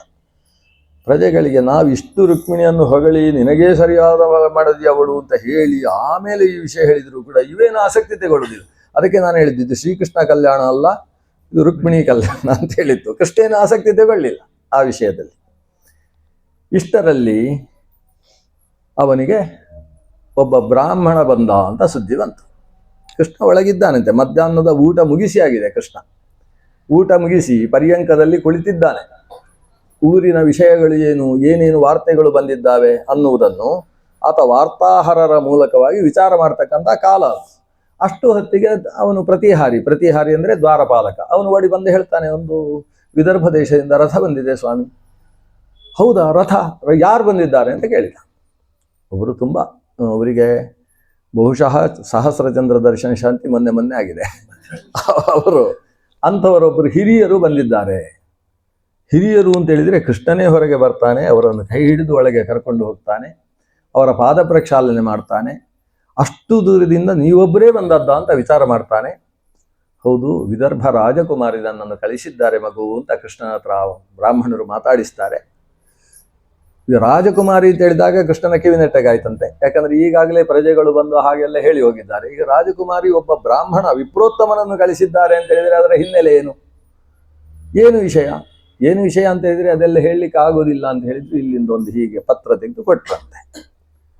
ಪತ್ರ ತೆಗೆದು ನೋಡಿದರೆ ಅದರಲ್ಲಿ ವಿದರ್ಭ ರಾಜಕುವರಿ ಭುವನ ಸುಂದರ ಅಂತೇಳಿ ಸಂಬೋಧನೆ ಪ್ರಾರಂಭಿಸಿದ್ದಾಳೆ. ಇದು ಹರಿವಂಶದಲ್ಲಿಲ್ಲ ಈ ಕಥೆ. ಈ ಪ್ರೇಮ ಪತ್ರದ ಕಥೆ ಎಲ್ಲ ಇರುವುದು ಅದು ಭಾಗವತದಲ್ಲಿ, ಹರಿವಂಶದಲ್ಲಿಲ್ಲ. ಆದರೆ ಬಹಳ ಮುಖ್ಯವಾದ ವಿಷಯ ಅದು. ಯಾಕೆ ಇತಿಹಾಸದ ವಿಷಯವೇ ಅದು. ಯಾಕಂದರೆ ರುಕ್ಮಿಣೀದೇವಿ ಒಂದು ಪತ್ರವನ್ನು ಬರೆದಿದ್ದಾಳೆ ಅಂದರೆ ಅದು ವೇದಮಾನಿನಿಯಾದಂತಹ ಲಕ್ಷ್ಮಿಯೇ ರಚಿಸಿದ ಒಂದು ಪತ್ರ. ಲಕ್ಷ್ಮಿ ಒಂದು ಪತ್ರ ಕೊಟ್ಟು ಕಳಿಸ್ತಾಳೆ ಅಂತ ಹೇಳಿದರೆ ಅದು ವೈದಿಕವಾದ ಸಂದೇಶಗಳಿದ್ದಾವೆ ಅಂತ ಅರ್ಥ. ವೇದೋಕ್ತವಾದ ವಿಚಾರಧಾರೆಗಳನ್ನು ತುಂಬಿಸಿಕೊಂಡಂತಹ ಪತ್ರ. ಲೌಕಿಕವಾಗಿ ಕೇವಲ ನೀನು ನನ್ನನ್ನು ಮದುವೆ ಆಗದೆ ಹೋದರೆ ನಾನು ಸತ್ತು ಹೋಗ್ತೇನೆ ಅಂತ ಹೇಳುವ ರೀತಿಯ ಪತ್ರ ಅಲ್ಲ. ಅದರಲ್ಲಿ ಏನು ಭಗವಂತನನ್ನು ಕುರಿತು ಹೇಳಿದಂತಹ ವಿಶೇಷಗಳುಂಟು ಅವೆಲ್ಲ ವೇದವು ಭಗವಂತನನ್ನು ಸರ್ವೋತ್ತಮ ಅಂತ ಕೊಂಡಾಡುವುದಕ್ಕೆ ಯಾವ ಗುಣಗಳನ್ನು ಹೇಳಿದೆ ಅಂಥ ಗುಣಗಳು. ಅವನು ಸರ್ವೋತ್ಕೃಷ್ಟನಿದ್ದಾನೆ, ಸರ್ವಾಂತರ್ಯಾಮಿ ಇದ್ದಾನೆ, ಸರ್ವರ ಪತಿ ಇದ್ದಾನೆ, ಅವನನ್ನು ನಂಬಿದವರನ್ನು ಯಾವತ್ತೂ ಬಿಡುವವನಲ್ಲ, ಶರಣಾಗತ ವತ್ಸಲನಿದ್ದಾನೆ, ಭಕ್ತ ದಾಸ, ಅವನು ಎಲ್ಲರಿಗೂ ಅವ ಒಡೆಯಾದರೂ ಅವನ ಭಕ್ತರಿಗೆ ಅವ ಅಹಂ ಭಕ್ತ ಪರಾಧೀನ ಅಸ್ವತಂತ್ರ ಇವ ಪ್ರಭು ಅಂತ ಹೇಳಿದ ಹಾಗೆ, ನಾನು ಅಸ್ವತಂತ್ರ ಭಕ್ತರ ಮುಂದೆ ಅವರು ಹೇಳಿದ ಹಾಗೆ ಕುಣಿಯತಕ್ಕಂಥ ಗೊಂಬೆ ನಾನು, ಅವರು ಸೂತ್ರವನ್ನು ಹಿಡಿದು ಆಡಿಸತಕ್ಕಂಥ ಗೊಂಬೆಗಾರರು ಅವರು ಅಂತ ಈ ರೀತಿ ಹೇಳಿಕೊಂಡವ ಭಗವಂತ ಅಲ್ವಾ. ಆದ್ದರಿಂದ ಅವ ಭಕ್ತರ ಅಧೀನನಾಗಿ ಭಕ್ತರಿಗೆ ಅಷ್ಟೊಂದು ಪ್ರೀತಿಯನ್ನು ಒದಗಿಸ್ತಕ್ಕಂತಹ ವ್ಯಕ್ತಿತ್ವ ಆತನದ್ದು. ನಾನು ಆ ದೇವರಿಗೋಸ್ಕರ ವ್ರತನಿಷ್ಠನಾಗಿದ್ದೇನೆ, ಇದು ಅವಳು ಬರ್ತದೆ. ನಾನು ಅಂತಹ ಭಕ್ತರಲ್ಲಿ ಅನಂತಾನಂತ ಭಕ್ತರಲ್ಲಿ ನಾನು ಒಬ್ಬಳಿದ್ದೇನೆ. ಆದ್ದರಿಂದ ನನಗೆ ಉಂಟಾದಂತಹ ತೊಂದರೆ ಏನು? ತೊಂದರೆಯೇ ಅದು. ಯಾಕೆ ಅಂತೇಳಿದರೆ, ಯಜ್ಞದಲ್ಲಿ ಯಾವ ಪುರೋಡಾಶವನ್ನು ಭಗವಂತನನ್ನು ಉದ್ದೇಶಿಸಿ ಶಿಬಿವಿಷ್ಟಾಯ ವಿಷ್ಣವೇ ಸ್ವಾಹ ಅಂತ ಆಹುತಿ ಕೊಡಬೇಕೋ ಅಂತಹ ಪುರೋಡಾಶವನ್ನು ನೆಕ್ಕುವುದಕ್ಕೊಂದು ನಾಯಿಯೋ ನರಿಯೋ ಬಂದು ಕೂತಿದೆ ಅಂತಾದರೆ ಅದನ್ನು ಸಂರಕ್ಷಣೆ ಮಾಡುವಂಥದ್ದು ಯಜಮಾನನಾದವನ ಕರ್ತವ್ಯ. ಹಾಗೆ ಇವತ್ತು ಭಗವಂತನಿಗೆ ಅರ್ಪಿಸಲ್ಪಡಬೇಕಾದ ಹವಿಸ್ಸಿನ ಸ್ಥಾನದಲ್ಲಿರ್ತಕ್ಕಂತಹ ನನ್ನನ್ನು ಈ ಚೇದಿ ದೇಶದ ಒಡೆಯನಾದಂತಹ ದಮಘೋಷನ ಮಗ ಶಿಶುಪಾಲ ರಾಜಕುಮಾರ ಆತ ಬಾಸಿಂಗ ಕಟ್ಟಿಕೊಂಡು ನಿಂತಿದ್ದಾನೆ ಅಂತೇಳಿದರೆ ನನ್ನ ರಕ್ಷಣೆ ನಿನ್ನಲ್ಲಿದೆ. ಲೋಕವನ್ನೇ ರಕ್ಷಣೆ ಮಾಡ್ತಕ್ಕಂತಹ ನೀನು ಯಾರು ಹುಟ್ಟಿದರೂ ಕೂಡ ಕೊನೆಗೆ ಎಲ್ಲಿ ಹೋಗಿ ಸೇರಬೇಕು? ಸರ್ವದೇವ ನಮಸ್ಕಾರ ಕೇಶವಂ ಪ್ರತಿಗಚ್ಚತಿ. ಆಕಾಶದಿಂದ ನೆಲಕ್ಕೆ ಬಿದ್ದಂತಹ ನೀರು ಅದು ಹೇಗೆ ಎಲ್ಲಿ ಹೋಗಿ ಅಣೆಕಟ್ಟೆಯಲ್ಲಿ ಸಿಕ್ಕಿ ಹಾಕಿಕೊಂಡ್ರು ಒಂದಲ್ಲ ಒಂದು ದಿವಸ ಸಮುದ್ರದಲ್ಲಿ ಹೋಗಿ ಸೇರಬೇಕು, ಹಾಗೆ ಎಲ್ಲವೂ ಹೋಗಿ ಭಗವಂತನಲ್ಲಿ ಸೇರಬೇಕು. ಯಥಾ ನದ್ಯ ಸಮುದ್ರಾಯಣಾ ಸಮುದ್ರಂ ಪ್ರಾಪ್ಯ ಅಸ್ತಂ ಗಚ್ಚಂತಿ. ನದಿಗಳೆಲ್ಲ ಹೋಗಿ ಸಮುದ್ರವನ್ನು ಹೋಗಿ ಸೇರುವಂತೆ ನಾವೆಲ್ಲ ಹೋಗಿ ಪರೇವ್ಯಯೇ ಸರ್ವ ಏಕೀಭವಂತಿ ಅಂತ ಆ ಭಗವಂತನಲ್ಲಿ ಹೋಗಿ ಸೇರಬೇಕಾದವರು ಅಂತಹ ಭಗವಂತನಲ್ಲಿ ಸೇರುವುದಕ್ಕೆ ಪ್ರತಿಬಂಧಕವಾಗಿರತಕ್ಕಂತಹ ಲೌಕಿಕವಾದ ಚೈದ್ಯನಂತಹ ಶಿಶುಪಾಲ ವ್ಯಕ್ತಿತ್ವವನ್ನು ದೂರೀಕರಿಸಿ ನನ್ನನ್ನು ನೀನು ಸ್ವೀಕರಿಸದೇ ಹೋದರೆ ಅಂತ ಈ ರೀತಿಯಲ್ಲಿ ಆಕೆಯ ಪತ್ರ ಇದೆ. ಅಂದರೆ ಭಕ್ತನಾದವ ದೇವರಿಗೆ ಏನು ಪತ್ರ ಬರಿಬೇಕು ಆ ರೀತಿಯ ಪತ್ರ ಅದು. ನನ್ನನ್ನು ನೀನು ಸ್ವೀಕರಿಸದೇ ಹೋದರೆ ಅಂತ ಓದ್ತಾ ಇದ್ದಾನೆ ಕೃಷ್ಣ. ಕೃಷ್ಣನಿಗೆ ಪ್ರಪಂಚದಲ್ಲಿ ಏನಾಗ್ತದೆ ಅಂತ ಗೊತ್ತಿಲ್ಲ ಅಂತೆ, ಹಾಗೆ ಅದರಲ್ಲಿ ತಾದಾತ್ಮ್ಯ. ಕಾದಂಬರಿ ಓದುವಾಗ ಬಾಣಭಟ್ಟ ಒಂದು ಕಾದಂಬರಿ ಅಂತ ಗ್ರಂಥ ಬರೀತಾನೆ. ಬಾಣಭಟ್ಟನ ಕಾದಂಬರಿ ಅಂತ ಬಹಳ ಪ್ರಸಿದ್ಧ. ನಿಜವಾಗಿ ಸಂಸ್ಕೃತದಲ್ಲಿ ಕಾದಂಬರಿ ಅಂತ ಹೇಳಿದರೆ ಕುಡಿಯುವಂಥದ್ದು, ಕಾಫಿ ಅಲ್ಲ, ಕುಡಿಯುವಂಥದ್ದು. ಕುಡಿದ ಮೇಲೆ ರಸ್ತೆ ಆಗಲ್ಲ ಎಷ್ಟು ಅಂತ ಅವನು ಹೇಳ್ತಾನೆ. ಆಮೇಲೆ ಸಾಯಂಕಾಲ ಬಂದು ಅಂಥದ್ದಕ್ಕೆ ಕಾದಂಬರಿ ಅಂತ ಹೆಸರು ಸಂಸ್ಕೃತದಲ್ಲಿ. ಒಟ್ಟು 12 ಬಗೆಯ ಕುಡಿಯುವಂಥ ಪದಾರ್ಥ ಉಂಟು. ಅದರಲ್ಲಿ ಕಾಫಿ ಟೀ ಸೇರಲಿಲ್ಲ, ಬೇರೆ ಗೌಡ ಅಂತ ಉಂಟು. ಗೌಡ ಅಂದರೆ ಬೆಲ್ಲದಿಂದ ಮಾಡಿ ಹುಳಿ ಬರಿಸಿ ಆಮೇಲೆ ಸ್ವಲ್ಪ ಕುಡಿದ್ರೆ ಹೆಚ್ಚು ಕಡಿಮೆ ಆಗ್ತದೆ, ಅದಕ್ಕೆ ಗೌಡ ಅಂತ ಹೆಸರು. ಪೈಷ್ಟ ಅಂತುಂಟು, ಯಾವುದೋ ಹಿಟ್ಟಿನಿಂದ ಮಾಡುವಂಥದ್ದು. ದ್ರಾಕ್ಷಾರಸ ಅಂತುಂಟು, ದ್ರಾಕ್ಷಿಯನ್ನು 6 ತಿಂಗಳು ಕೊಳಿಸುವುದು, ಕೊಳೆತು ಮಾಡುವಂಥದ್ದೇ ಇರುವುದಿಲ್ಲ ಇಂಥದ್ದು. ಒಟ್ಟು ಇದನ್ನು ಶ್ರೀಮನ್ ಮಧ್ವಾಚಾರ್ಯರು 11ನೇ ಸ್ಕಂದ ಭಾಗವತದಲ್ಲಿ ಹೇಳ್ತಾರೆ. ಒಟ್ಟು 12 ರೀತಿಯ ಮದ್ಯಗಳುಂಟು, ಪೇಯಗಳು. ಅದರ ವಾಸನೆಯನ್ನು ಬ್ರಾಹ್ಮಣ ತೆಗೊಳ್ಳಬಾರದು ಅಂತ ಹೇಳುವಂತಹ ಪೇಯಗಳುಂಟು. ಸ್ವಲ್ಪ ಕೆಲವನ್ನು ತೆಗೊಳ್ಬೋದಂತೆ ಬ್ರಾಹ್ಮಣ.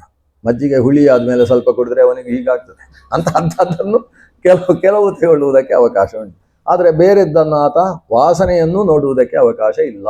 ಅಂಥ ಮದ್ಯಗಳು ಇತ್ಯಾದಿಗಳು ಹೇಗಿದ್ದಾವೋ ತ್ಯಾಜ್ಯವಾಗಿರತಕ್ಕಂಥವುಗಳು, ಅಂಥಲ್ಲಿ ಇವತ್ತು ಭಗವಂತ ಶ್ರೀಕೃಷ್ಣ ತಾನು ಶ್ರೀಕೃಷ್ಣನಲ್ಲಿ ಸೇರಿಕೊಳ್ಳಬೇಕು ಅಂತ ಬಯಸತಕ್ಕಂತಹ ಆ ಭಗವತಿ, ಲೋಕದ ತಾಯಿಯಾಗಿರತಕ್ಕಂತಹ ಮಹಾಲಕ್ಷ್ಮಿ ತಾನು ಬರೆದಂತಹ ಪತ್ರ ಕೃಷ್ಣನಿಗೆ ಸಿಕ್ಕಿದರೆ ಯಾವ ಕಡೆಗೂ ಗಮನ ಇಲ್ಲದೆ ಅದರಲ್ಲೇ ತನ್ನನ್ನು ತೊಡಗಿಸಿಕೊಂಡಿದ್ದಾನೆ. ಅವನಿಗೆ ನೀನು ಬರದೇ ಹೋದರೆ ಅಂತ ಮಾತು ಕೇಳಿದಾಗ ಕೃಷ್ಣನಿಗೂ ಕಣ್ಣಲ್ಲಿ ನೀರು ಒಸರಿತಂತೆ. ಯಾಕಂದರೆ ಇದು ವಿಷಯ ಏನು, ಇಲ್ಲಿ ಆಕೆ ಏನು ಅಪರಾಧ ಮಾಡಿದ್ದಾಳೆ? ಯೋಗ್ಯನಾದ ವರ, ವಯಸ್ಸಿಗೆ ಬಂದಂತಹ ಹುಡುಗಿ, 16-18 ಆಗಿದೆ. ಈ ವಯಸ್ಸಿನಲ್ಲಿ ಯೋಗ್ಯನಾದ ವರ ಕೇವಲ ರಾಜಕಾರಣದ ಉದ್ದೇಶದಲ್ಲಿ, ಅದು ಜರಾಸಂಧ ಪ್ರಭೃತಿಗಳ ಮಧ್ಯದಲ್ಲಿ ಬಾಯಿ ತೂರಿಸುವಿಕೆಯ ಕಾರಣದಿಂದಾಗಿ ಮದುವೆ ಮಾಡಿಕೊಡುವುದಿಲ್ಲ ಅಂತ ಅಲ್ಲಿಯ ರಾಜ, ಅದು ರಾಜನಾದಂತಹ ಭೀಷ್ಮಕ ಅಲ್ಲ, ಅವನ ಮಗನಾದಂತಹ ರುಗ್ಮಿ, ಇವನು ತಡಿತಾ ಇದ್ದಾನೆ. ಶಿಶುಪಾಲ ಮೊದಲಾದವರ ಒತ್ತಾಸೆ ಅದಕ್ಕೆ ಸೇರಿದೆ. ಅಂದರೆ ಇದು ವಿವಾಹ ಅನ್ನುವುದು ಇಲ್ಲಿ ರಾಜಕೀಯಗೊಂಡಿದೆ. ಇಲ್ಲಿ ಧಾರ್ಮಿಕವಾದ ವಿಧಾನದ ವಿವಾಹ ನಡೀತಾ ಇಲ್ಲ. ಯಾರ ಮನಸ್ಸಿಗೂ ಇಲ್ಲಿ ಪ್ರಾಧಾನ್ಯವನ್ನು ಕೊಡ್ತಾ ಇಲ್ಲ. ಇದನ್ನು ಗಮನಿಸಿದ ಭಗವಂತ ಕೃಷ್ಣ. ಕಣ್ಣಲ್ಲಿ ಒಸರಿದ ನೀರು ನೀನು ಬರದೇ ಹೋದರೆ ಅನ್ನುವಲ್ಲಿಗೆ ಬಿತ್ತಂತೆ. ಬಿದ್ದು ಅದು ಅಳಿಸಿ ಹೋಯಿತು. ಅಂದರೆ ಬರದೇ ಹೋದರೆ ಅನ್ನುವುದೇ ಅಳಿಸಿ ಹೋಯಿತು, ಅಂದರೆ ಬಂದೇ ಬರ್ತಾನೆ ಅಂತ ಅರ್ಥ. ಅಷ್ಟು ಹೊತ್ತಿಗೆ ದಾರುಕನಿಗೆ ಏನೋ ಸೂಚನೆ ಬಂದಿದೆ. ದಾರುಕ 4 ಕುದುರೆಗಳು, ಶೈಬ್ಯ, ಬಲಾಹಕ ಮೊದಲಾದ 4 ಪ್ರಸಿದ್ಧವಾದ ಕುದುರೆಗಳನ್ನು ರಥಕ್ಕೆ ಕಟ್ಟಿ ಸಿದ್ಧನಾಗಿ ಹೊಯ್ಯಂತ ಸದ್ದು ಮಾಡಿಟ್ಟಿದ್ದಾನೆ. ಕೃಷ್ಣ ಬಂದಗುಳ್ಳೇ ಹೊರಡುವುದು ಅಂತ. ಕೃಷ್ಣ ಎದುರಿಗೆ ಸಿಕ್ಕಿದ ಬಲರಾಮನಿಗೊಂದು ವಿಷಯ ಹೇಳಿದ. ನಾನು ವಿದರ್ಭಕ್ಕೆ ಹೋಗ್ತಾ ಇದ್ದೇನೆ ಅಣ್ಣ ಅಂತ ಹೇಳುವತ್ತಿಗೆ ಹೊರಟಾಗಿದೆ ರಥ. ಇಷ್ಟರಲ್ಲಿ ಬ್ರಾಹ್ಮಣ ಊಟ ಮುಗಿಸಿ ಬಂದಾಗಿದೆ. ಬ್ರಾಹ್ಮಣರಿಗೆ ತಾಂಬೂಲವನ್ನು ಕೊಟ್ಟು ಅವರನ್ನು ಕೈ ಹಿಡಿದುಕೊಂಡು ತಾನೇ ರಥದ ಮೇಲೆ ಏರಿಸಿಕೊಂಡು ತನ್ನ ಪಕ್ಕದಲ್ಲಿ ಆತನನ್ನೂ ಕೂಡಿಸಿ ಶ್ರೀಕೃಷ್ಣ ರಥವನ್ನು ದಾರುಕನ ಮೂಲಕವಾಗಿ ವಿದರ್ಭೆಗೆ ಓಡಿಸಿದ. ಇಷ್ಟೊತ್ತಿಗೆ ಸಾಯಂಕಾಲ ಬಹುಶಃ ಒಂದು 6 ಗಂಟೆ. ಸಂಧ್ಯಾವಂದನೆ ಮುಗಿಸಿದ್ದಾನೆ ಕೃಷ್ಣ, ಮುಗಿಸಿ ಹೊರಟದ್ದು. ಮರುದಿವಸ ಬೆಳಗ್ಗಿನ ಸಂಧ್ಯಾವಂದನೆಗೆ ಆತ ವಿದರ್ಭದಲ್ಲಿದ್ದಾರೆ. ಬೆಳಗ್ಗೆ 4 ಗಂಟೆಗೆ ವಿದರ್ಭ ಪ್ರವೇಶಿಸಿ ಆಗಿದೆ. ವಿಶೇಷ ಅಂದರೆ ಅಷ್ಟು ಹೊತ್ತಿಗೆ ಅಲ್ಲಿ ಸಭೆ ನಡೀತಾ ಉಂಟು. ಇವರಿಗೆ ಹಗಲು ರಾತ್ರಿ ಅಂತಿಲ್ಲ, ಮೀಟಿಂಗ್ ಅಂದರೆ ಮೀಟಿಂಗೇ. ಯಾಕಂದರೆ ಮರುದಿವಸ ಅಲ್ಲ, ಮರುದಿವಸ ವಿವಾಹ ಇರುವಂಥದ್ದು. ಆದ್ದರಿಂದ 2 ದಿವಸ ಇರುವುದು. ಶತ್ರುಗಳ ಬಗ್ಗೆ ಎಚ್ಚರಿಕೆ, ಅದರ ಬಗ್ಗೆಯೂ ಪರಸ್ಪರ ಚರ್ಚೆ ನಡಿಬೇಕಾಗಿದೆ. ಅಲಂಕಾರ, ಭೋಜನ ವ್ಯವಸ್ಥೆ, ಅತಿಥಿ ಅಭ್ಯಾಗತರ ಸರ್ವ ರೀತಿಯ ಪರಿವೀಕ್ಷಣೆ, ಇದರ ಬಗ್ಗೆಯೂ ಕೂಡ ಚಿಂತನೆ ನಡಿಬೇಕಾಗಿದೆ. ಜರಾಸಂಧರ ನೇತೃತ್ವದಲ್ಲಿ ನಡೀತಾ ಇದೆ ಚಿಂತನೆಗಳು. ಜರಾಸಂಧನಲ್ಲಿಗೆ ದೂತ ಬಂದಂತೆ, ದ್ವಾರಕೆಯಿಂದ ರಥ ಬಂದಿದೆ ಅಂತ ಹೇಳಿದ. ಸಭೆಯಲ್ಲಿದ್ದವರಿಗೆಲ್ಲ ಬೆಳಗ್ಗೆ ಧನುರ್ಮಾಸದಲ್ಲಿ ಮದುವೆ ಇಟ್ಟುಕೊಂಡಿದ್ದಾರೆ ಇವರು. ಆ ಧನುರ್ಮಾಸದ ಚಳಿಗೂ ಕೂಡ ಬೆವರುವುದಕ್ಕೆ ಪ್ರಾರಂಭ ಆಗಿದೆ. ದ್ವಾರಕೆಯಿಂದ ರಥ ಅಂತ ಯಾರು ಬಂದದ್ದು ಅಂತ ಅಲ್ಲಿ ಶಿಶುಪಾಲ ಪ್ರಶ್ನಿಸಿದ. ಸಭೆಯಲ್ಲಿದ್ದವ ಶ್ರೀಕೃಷ್ಣ ಅಂತ ಹೇಳಿದರು.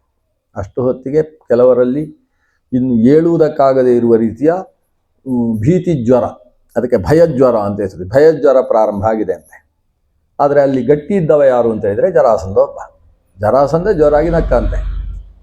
ಕೃಷ್ಣ ಬಂದದ್ದ, ಅವನೇನು ನಾನು ನೋಡಿದ್ದೇನೆ ಅಂತ. ಇವನು ಇಡೀ ಸಭೆಯ ಅಧ್ಯಕ್ಷ ಅಲ್ವಾ, ಮಾತಾಡ್ತಾನೆ. ಅದೇನು ದೊಡ್ಡ ವಿಷಯ ಅಲ್ಲ. ಅವನ ಜೊತೆಗೆ ಎಷ್ಟು ಜನ ಬಂದಿದ್ದಾರೆ ಅಂತ ಬೇರೆ ಪ್ರಶ್ನಿಸಿದ. ಏನು ಆಯುಧಗಳನ್ನು ತಂದಿದ್ದಾನೆ? ಯಾರೂ ಬರಲಿಲ್ಲ. ಒಂದೇ ರಥ, ಒಂದು ಬಿಲ್ಲಿದೆ, 4 ಬಾಣ, ಅದು ಬಿಟ್ಟರೆ ಬೇರೆ ಏನಿಲ್ಲ. ತುಂಬ ಅಲಂಕಾರ ಮಾಡಿಕೊಂಡು ಬಂದಿದ್ದಾನೆ. ಇಷ್ಟು ವಿಷಯ. ಜರಾಸಂಧ ಜೋರಾಗಿ ನಕ್ಕು ಸಭೆಯಲ್ಲಿ ಹೇಳಿದ, ಯಾರು ಏನು ಆಲೋಚನೆ ಮಾಡಬೇಡಿ, ಧೈರ್ಯವಾಗಿರಿ. ಕೃಷ್ಣನನ್ನು ನಾನು ನೋಡಿಕೊಳ್ತೇನೆ. ಅವನೇನು ನನಗೆ ಅರ್ಥ ಇದೆ, ಗೊತ್ತಿದೆ.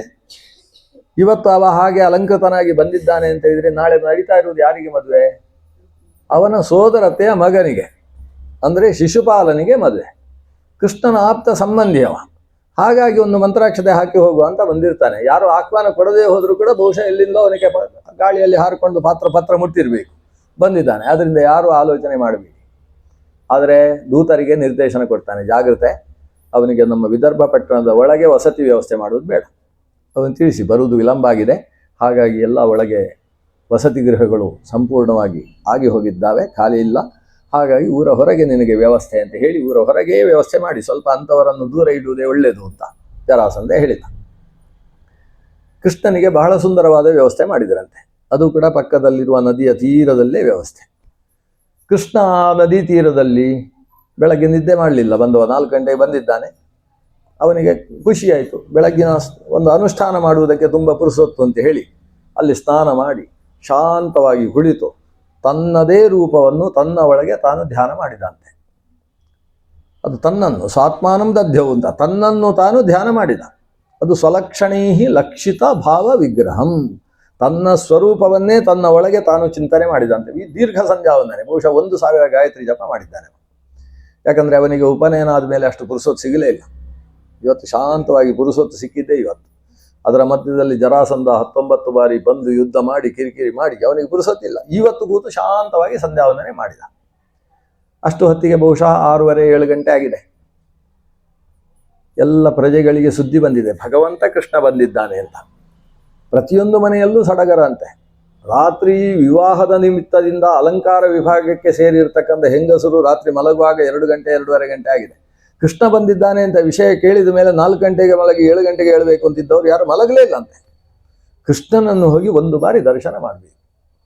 ನಾವು ತಿರುಪತಿಯಲ್ಲಿ ಹೋಗಿ ದೇವರನ್ನು ನೋಡಬೇಕು ಅಂತ ಕೂತವರಿಗೆ ತಿರುಪತಿಯ ದೇವರೇ ಇಲ್ಲಿ ಬಂದರೆ ಸುಮ್ಮನೆ ಇರ್ತೇವ?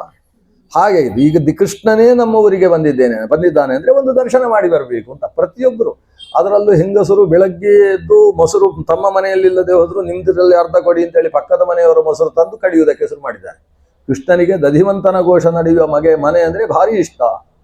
ಯತ್ರ ನಾಸ್ತಿ ದಧಿಮಂತನ ಘೋಷ ಯತ್ರ ನೋ ಲಘು ಲಘೂನಿ ಶಿಶೂನಿ ಯತ್ರ ನಾಸ್ತಿ ಗುರು ಬಾಂಧವ ಪೂಜಾ ತಾನಿ ಕಿಂಬತ ಗೃಹಾಣಿ ವನಾನಿ.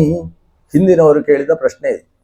ಯಾವ ಮನೆಯಲ್ಲಿ ಮೊಸರು ಕಡೆಯುವ ಶಬ್ದ ಬೆಳಗಿನ ಹೊತ್ತು ಕೇಳಿಸಿಕೊಳ್ಳುವುದಿಲ್ಲವೋ, ಎಲ್ಲಿ ಪುಟ್ಟ ಪುಟ್ಟ ಮಕ್ಕಳು ಮನೆಯ ಒಳಗೆ ಓಡಾಡುವುದಿಲ್ಲವೋ, ಎಲ್ಲಿ ಗುರು ಬಾಂಧವರು ಹಿರಿಯರು ಬಂದು ಅವರ ಪಾದಪೂಜೆ ನಡೆದು ಒಂದು ರೀತಿಯ ಉತ್ಸವ ನಡೆಯುವುದಿಲ್ಲವೋ ಅದು ಮನೆಯೋ ಕಾಡೋ ಅಂತ ದೊಡ್ಡವರು ಕೇಳಿದ್ದು.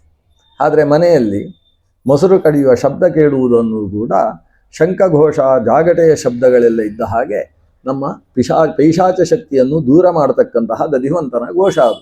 ಅಂತಹ ದಧಿಮಂಥನ ಘೋಷ ಮನೆಯಲ್ಲಿ ನಡೀತಾ ಇದೆ. ಕೃಷ್ಣ ಬಂದಿದ್ದಾನೆ ಅಂತ ಉತ್ಸವ, ಅಂಥದ್ದೇ ಉತ್ಸವ ಮಾಡ್ತಾ ಇದ್ದಾರೆ.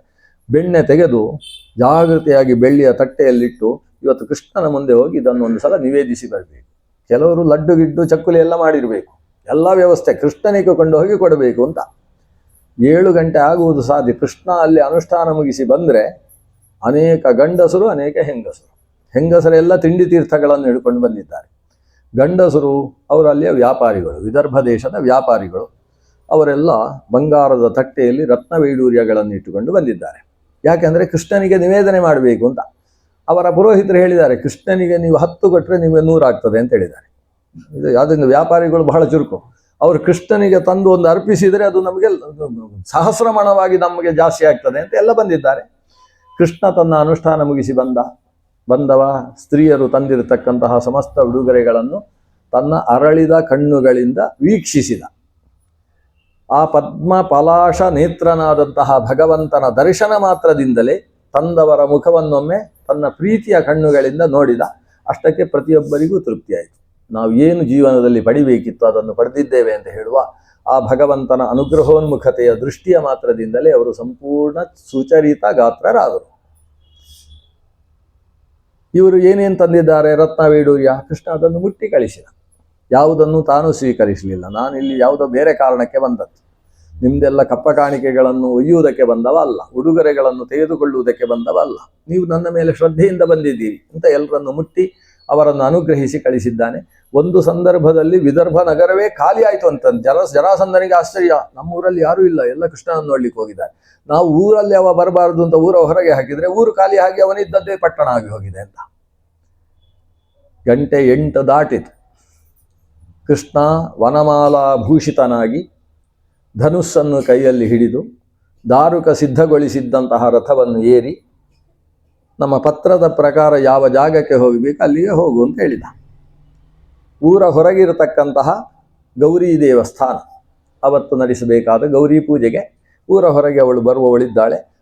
ಆಕೆಯ ಪತ್ರದಲ್ಲಿ ತಿಳಿಸಿದ ಹಾಗೆ ಆ ಪ್ರದೇಶಕ್ಕೆ ನೀನು ಬಂದು ನಿನ್ನನ್ನು ಕಾಣಿಸದೇ ಹೋದರೆ ಅಂತ ಅವಳು ಬರೆದಿದ್ದಾಳಲ್ವ, ಆ ಪ್ರದೇಶ ಅದು. ಅಲ್ಲಿಗೆ ಕೃಷ್ಣನ ರಥ ಸಾಗಿತು.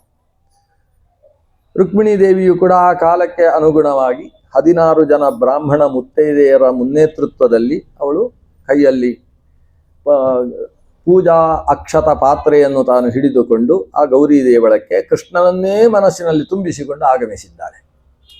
ಒಳಗೆ ಪ್ರವೇಶವಾಯಿತು.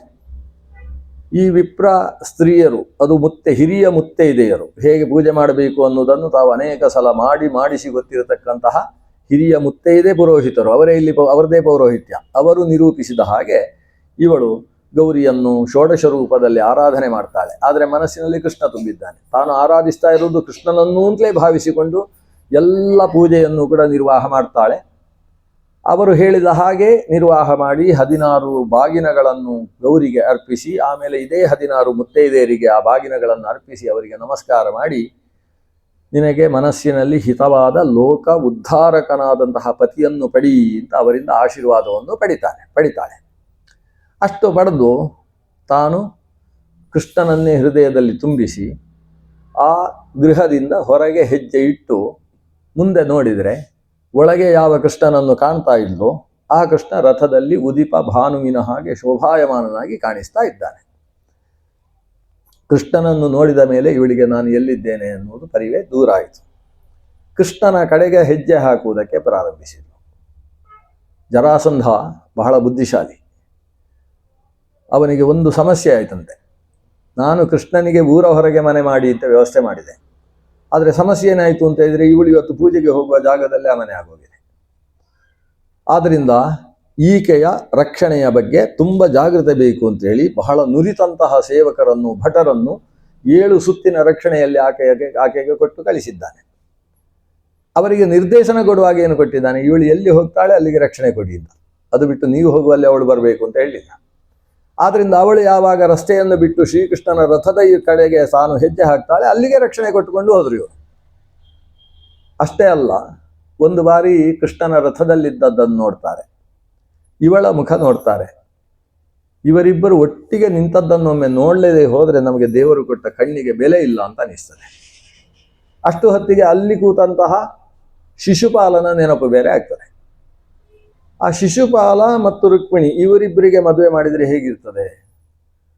ಅದೊಂದು ನವಿಲಿಗೆ ಮತ್ತು ಒಂದು ಕಾಗೆಗೆ ಮದುವೆ ಮಾಡಿದ ಹಾಗೆ ಆಗುವುದಿಲ್ಲ. ಅದೇ ಕೃಷ್ಣ ಮತ್ತು ರುಕ್ಮಿಣಿಯರು ಜಗದೇಕ ದಂಪತಿಗಳು, ಜಗದಾದಿ ದಂಪತಿಗಳು, ಅನಾದಿ ದಂಪತಿಗಳು, ಅವರಿಬ್ಬರು ಜೊತೆಗೆ ನಿಂತದ್ದನ್ನು ನೋಡಿದ್ರಲ್ವ ನಮ್ಮ ಈ ಕಣ್ಣಿಗೆ ಒಂದು ಮಂಗಳ ಪ್ರಾಪ್ತಿಯಾಗುವುದು ಅಂತ ಪ್ರತಿಯೊಬ್ಬರು ಯೋಚನೆ ಮಾಡ್ತಾ ಇದ್ದಾರೆ. ಈಕೆ ಕೃಷ್ಣನ ರಥದ ಹತ್ತಿರಕ್ಕೆ ಬರ್ತಾ ಇರುವ ಹಾಗೆ ಕೃಷ್ಣನು ಅರಳುಗಣ್ಣಿನಿಂದ ಆಕೆಯ ಮುಖವನ್ನು ನೋಡಿದ್ದಾನೆ. ಕೃಷ್ಣ ನನ್ನನ್ನು ನೋಡಿದ ಅಂತ ಇವಳ ಮುಖ ಕೆಂಪಾಗಿದೆ. ತಲೆ ತಗ್ಗಿಸಿಕೊಂಡು ರಥದ ಸನ್ನಿಧಾನಕ್ಕೆ ಹೋದಾಗ ಕೃಷ್ಣ ಕೈ ಮುಂದೆ ಮಾಡಿದ್ದಾನೆ. ಇವಳ ಬಲಗೈಯನ್ನು ತನ್ನ ಬಲಗೈಯಿಂದ ಅಂಗುಷ್ಟ ಸಹಿತವಾಗಿ ಹಿಡಿದು ರಥಕ್ಕೆ ಏರಿಸಿಕೊಂಡಿದ್ದಾನೆ ಕೃಷ್ಣ. ತಾಂ ರಾಜಕನ್ಯಾಂ ರಥಂ ಆರುಹಂತೀಂ ಆರುರುಕ್ಷತೀಂ ಜಹಾರ ಕೃಷ್ಣ ಜಗತಾಂ ಸಮೀಕ್ಷತಾಂ. ಜಗತ್ತೆಲ್ಲ ಕಣ್ಣಿಗೆ ಕಣ್ಣು ಬಿಟ್ಟು ನೋಡ್ತಾ ಇರುವ ಹಾಗೆ ಭಗವಂತ ಕೃಷ್ಣ ರಥಕ್ಕೆ ಏರಿಸಿಕೊಂಡ. ರಥಕ್ಕೆ ಏರಿಸಿದಾಗ ಇಬ್ಬರು ಒಟ್ಟಿಗಿರುವುದನ್ನು ನೋಡಿದರು, ಕಣ್ಣು ತುಂಬಿಕೊಂಡ್ರು ಪ್ರತಿಯೊಬ್ಬರು. ಆದರೆ ದಾರುಕ ತನ್ನ ಕೆಲಸ ಮಾಡಿದ, ರಥವನ್ನು ತಿರುಗಿಸಿದ. ರಥ ಇದ್ದಕ್ಕಿದ್ದ ಹಾಗೆ ವೇಗ ತೆಗೆದುಕೊಂಡ ಕಾರಣದಿಂದ ಧೂಳೆದ್ದಿತು. ಎದ್ದ ಧೂಳಿನಿಂದ ರಥದಲ್ಲಿರತಕ್ಕಂತಹ ವ್ಯಕ್ತಿಗಳು ಕಣ್ಮರೆಯಾದರು. ರಥದಲ್ಲಿ ಯಾರಿದ್ದಾರೆ ಅನ್ನೋದು ಕಣ್ಣಿಗೆ ಕಾಣದಾದಾಗ ಈ ಕೈಯಲ್ಲಿ ಕತ್ತಿ, ಈಟಿ, ಭರ್ಜಿ, ಬಿಲ್ಲು, ಬಾಣ ಹಿಡಿದವರೆಲ್ಲ ನೋಡ್ಕೊಳ್ತಾರೆ ಕೈಯಲ್ಲಿ ಏನಿರುವುದು. ಇಷ್ಟು ಹೊತ್ತು ಕೃಷ್ಣ ರುಕ್ಮಿಣಿ ಇಬ್ಬರು ಕೂಡ ಅಲ್ಲಿ ನಿಂತರೆ ಒಂದು ಅಕ್ಷತೆ ಬಿಸಾಡಬೇಕು, ಕೈಯಲ್ಲಿ ಅಕ್ಷತೆ ಇದೆ ಅಂತ ಆಲೋಚನೆ ಮಾಡ್ತಾ ಇದ್ರು. ಈಗ ನೋಡಿದರೆ ಕತ್ತಿ, ಗುರಾಣಿ, ಬಿಲ್ಲೆಲ್ಲ ಕೈಯಲ್ಲಿ ಉಂಟು. ಇಷ್ಟು ಹೊತ್ತು ಯಾವುದೋ ಒಂದು ಆಕರ್ಷಣೆ, ನಮಗೆ ನಾವೆಲ್ಲಿದ್ದೇವೆ ಅನ್ನುವುದನ್ನೇ ನಮ್ಮನ್ನು ದೂರವಾಗಿಸಿ ನಾವು ಒಂದು ರೀತಿಯಲ್ಲಿ ಆ ದೇವರಿಗೆ ಮನಸೋತು ತಾದಾತ್ಮ್ಯ ಭಾವದಿಂದ ನಿಂತು ಬಿಟ್ಟಿವಲ್ಲ, ಎಂಥದ್ದಾಗೋಯಿತು. ಜರಾಸಂಧ ಈ ವಿಷಯ ಕೇಳಿದರೆ ತಲೆ ತೆಗಿತಾನೆ ಅಂತ ಸಿಟ್ಟು. ಆದ್ದರಿಂದ ಏನು ಮಾಡಬೇಕು? ಹೊಡಿರಿ ಬಡಿರಿ ಅಂತ ಕೃಷ್ಣನ ಕಡೆಗೆ ಓಡಿದ್ರಂತೆ ಒಂದಷ್ಟು. ನಾವು ಭಾರಿ ಕರ್ತವ್ಯ ಮಾಡಿದ್ವಿ, ನಮ್ಮಿಂದ ಆಗಿಲ್ಲ ಅಂತಾದ್ರೆ ಹೇಳಬೇಕಲ್ಲ ಹೋಗಿ. ಹಾಗೆ ಬೆನ್ನು ಹತ್ತಿದ್ರು, ಧೂಳು ತಿಂದುಕೊಂಡು ಹಿಂದಕ್ಕೆ ಬಂದರು. ಜರಾಸಂಧ ಯಾರಿಗೂ ಏನೂ ಶಿಕ್ಷೆಯೂ ಮಾಡಲಿಲ್ಲ. ಜರಾಸಂಧನಿಗೆ ವಿಷಯ ಅಷ್ಟರಲ್ಲೇ ಬಂದಾಯಿತು. ಕೃಷ್ಣ ರಥದಲ್ಲಿ ಏರಿಸಿಕೊಂಡು ರುಕ್ಮಿಣಿಯನ್ನು ಕೊಂಡು ಹೋದದ್ದಲ್ಲ, ರುಕ್ಮಿಣಿಯೇ ಹೋಗಿ ರಥದಲ್ಲಿ ಏರಿದ್ದು ಅಂತ ಸುದ್ದಿ. ಹಾಗಾಗಿ ಜರಾಸಂಧನಿಗೆ ಏನು ಮಾಡಲಿಕ್ಕೆ ಆಗ್ತಾ ಇಲ್ಲ. ರುಕ್ಮಿಗೆ ಹೇಳಿದ, ನೋಡಿ ನಿನ್ನ ತಂಗಿ ಹೇಗೆ ಮಾಡಿದ್ದಾಳೆ ಅಂತ. ಎಲ್ಲ ನಂದೇನು ಜವಾಬ್ದಾರಿ ಇಲ್ಲಲ್ಲ, ನಿಮ್ಮದೇ. ನಿಮ್ಮ ತಂಗಿಯನ್ನು ನೀವು ಹಾಗೆ ಬೆಳೆಸಿದ್ದೀರಿ, ಅವಳೇ ಓಡಿ ಹೋದದ್ದು ಕೃಷ್ಣನ ಜೊತೆಗೆ. ಆದರೆ ಜರಾಸಂಧನೇ ನಿಶ್ಚಿತಾರ್ಥ ಮಾಡಿದ್ದು ಯಾರ ಜೊತೆಗೆ? ಶಿಶುಪಾಲನ ಜೊತೆಗೆ. ನನ್ನ ಔರಸ ಪುತ್ರ ಅಂತ ಹೇಳಿಕೊಂಡು ನಿಶ್ಚಿತಾರ್ಥ ಮಾಡಿದ್ದು. ಅಂತಹ ಶಿಶುಪಾಲನ ಮುಖ ನೋಡಬೇಕಲ್ವ ಜರಾಸಂಧ. ಜರಾಸಂಧ ಶಿಶುಪಾಲನಿಗೆ ಹೇಳ್ತಾನೆ, ನೀವು ಯೋಚಿಸಬೇಡ, ಬೇಕಾದಷ್ಟು ಹುಡುಗಿಯರಿದ್ದಾರೆ, ಅದೇ ಮುಹೂರ್ತಕ್ಕೆ ಮದುವೆ ಮಾಡುವ. ಈಗ ಕೃಷ್ಣ ಕರ್ಕೊಂಡು ಹೋಗಿದ್ದಾನೆ, ಆ ಕೃಷ್ಣನ ವಂಶದ ಜಾಯಮಾನವೇ ಹಾಗೆ. ಅವರನ್ನು ನಂಬುವುದಕ್ಕೆ ಬರುವುದಿಲ್ಲ. ಕಪಟ ನಾಟಕಿಗಳು, ವಂಚಕರು. ಆತ ಹೇಳ್ತಾನೆ, ವಂಚಕರು. ನನಗೆ 19 ಸಲ ಯುದ್ಧಕ್ಕೆ ಬಂದಿದ್ದಾನೆ, ಒಂದು ಬಾರಿಯೂ ಅವಾಗೆಲ್ಲಿಲ್ಲ. ಆದರೆ ನಾನು ಸೋತಿದ್ದೇನೆ ಅಂತ ಒಂದು ಬಾರಿಯೂ ಹೇಳಿಕೆ ಕೊಡಲಿಲ್ಲ. ವಸ್ತುತಃ ಜರಾಸಂಧ ಸೋತದ್ದು ಅಷ್ಟು ಬಾರಿಯೂ. ಆದರೆ ಜರಾಸಂಧನಿಗೆ ಕೃಷ್ಣ ಹೇಗೆ ಸೋಲಿಸಿದ್ದಾನೆ ಅಂದರೆ, ನಾನು ಸೋತದ್ದಲ್ಲ, ಕೃಷ್ಣ ಏನೋ ಮೋಸ ಮಾಡಿದ್ದಾನೆ ಅಂತ. ನಿಜವಾಗಿ ನಾನು ಸೋತಿಲ್ಲ ಅಂತಲೇ ಜರಾಸಂಧನಿಗೆ ಅನಿಸುವ ಹಾಗೆ ಸೋಲಿಸಿದ್ದಾನೆ ಶ್ರೀಕೃಷ್ಣ. ಆದ್ದರಿಂದ ಆತ ಇಂಥ ಮಾತುಗಳನ್ನೆಲ್ಲ ಹೇಳ್ತಾನೆ. ಕೃಷ್ಣ ರಥದಲ್ಲಿ ಓಡಿಸಿಕೊಂಡು ಹೋಗಲಿಲ್ಲ. ದಾರುಕನಿಗೆ ಹೇಳ್ತಾನೆ, ರಥ ನಿಲ್ಲಿಸು, ಯಾರಾದರೂ ಆ ಕಡೆಯಿಂದ ಬರ್ತಾರೆ ಅಂತಾದರೆ ಸ್ವಲ್ಪ ನೋಡಿ, ಅವರಿಗೆ ನಮ್ಮ ಶಸ್ತ್ರದ ರುಚಿ ಹೇಗಿದೆ ಅಂತ ಸ್ವಲ್ಪ ತೋರಿಸಿ. ನಾವು ಕದ್ದುಕೊಂಡು ಹೋಗಿದ್ದೇವೆ ಅಂತ ಆಗಬಾರ್ದು, ದರೋಡೆತನ ಅಂತ ಆಗಬಾರ್ದು. ನಮ್ಮದು ಏನಿದ್ರು ಒಂದು ಪ್ರತಿಷ್ಠಿತವಾದ ವಂಶ, ಯದುಕುಲ ಅಂದರೆ ಸಾಮಾನ್ಯ ಕುಲ ಅಲ್ಲ. ಆದ್ದರಿಂದಾಗಿ ಇಲ್ಲಿ ನಿಲ್ಲು, ನನ್ನ ಅಣ್ಣನೂ ಬರ್ತಾ ಇದ್ದ ಹಾಗಿದೆ, ಅಣ್ಣ ಬಲರಾಮನ ದೊಡ್ಡ ಸೇನೆಯೂ ಬಂದಿದೆ. ಯಾಕಂದರೆ ಕೃಷ್ಣ ಒಬ್ಬನೇ ಹೋಗಿದ್ದಾನೆ, ಅದು ಕೂಡ ಜರಾಸಂಧ ಪ್ರಭೃತಿಗಳಿರತಕ್ಕಂಥ ಊರಿಗೆ ಹೋದದ್ದು.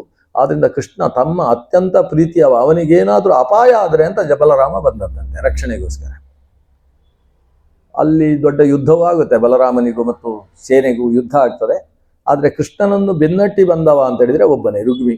ನಾನು ಕೃಷ್ಣನನ್ನು ಮುಗಿಸದೆ ಮತ್ತೆ ಈ ಪಟ್ಟಣಕ್ಕೆ ಬರುವುದಿಲ್ಲ ಅಂತ ಪ್ರತಿಜ್ಞೆ ಮಾಡಿಯೇ ಬಂದವ. ಯಾಕೆ ಅಂತ ಹೇಳಿದರೆ ಅವನಿಗೆ ಬೇರೆ ಮುಖ ಇಲ್ಲ. ಅವನೇ ಈ ಮದುವೆಯನ್ನು ಯೋಜಿಸಿದ್ದು. ಅಪ್ಪನಾದಂತಹ ಭೀಷ್ಮಕ ಕೃಷ್ಣನಿಗೆ ಕೊಡಬಹುದಲ್ವಾ ಅಂತ ಹೇಳಿದ್ರು, ಅದನ್ನು ನಿರಾಕರಿಸಿ, ಇಲ್ಲ ಜರಾಸಂಧ ಹೇಳಿದ ಹಾಗೆ ನಾನು ಮದುವೆ ಮಾಡುವುದು ಅಂತ ಹೇಳಿ ಶಿಶುಪಾಲನಿಗೆ ನಿಶ್ಚಿತಾರ್ಥ ಮಾಡಿದವ ಅವನೇ. ಎಲ್ಲ ಜವಾಬ್ದಾರಿಯೂ ಅವನ ಮೇಲೆ ಇದೆ.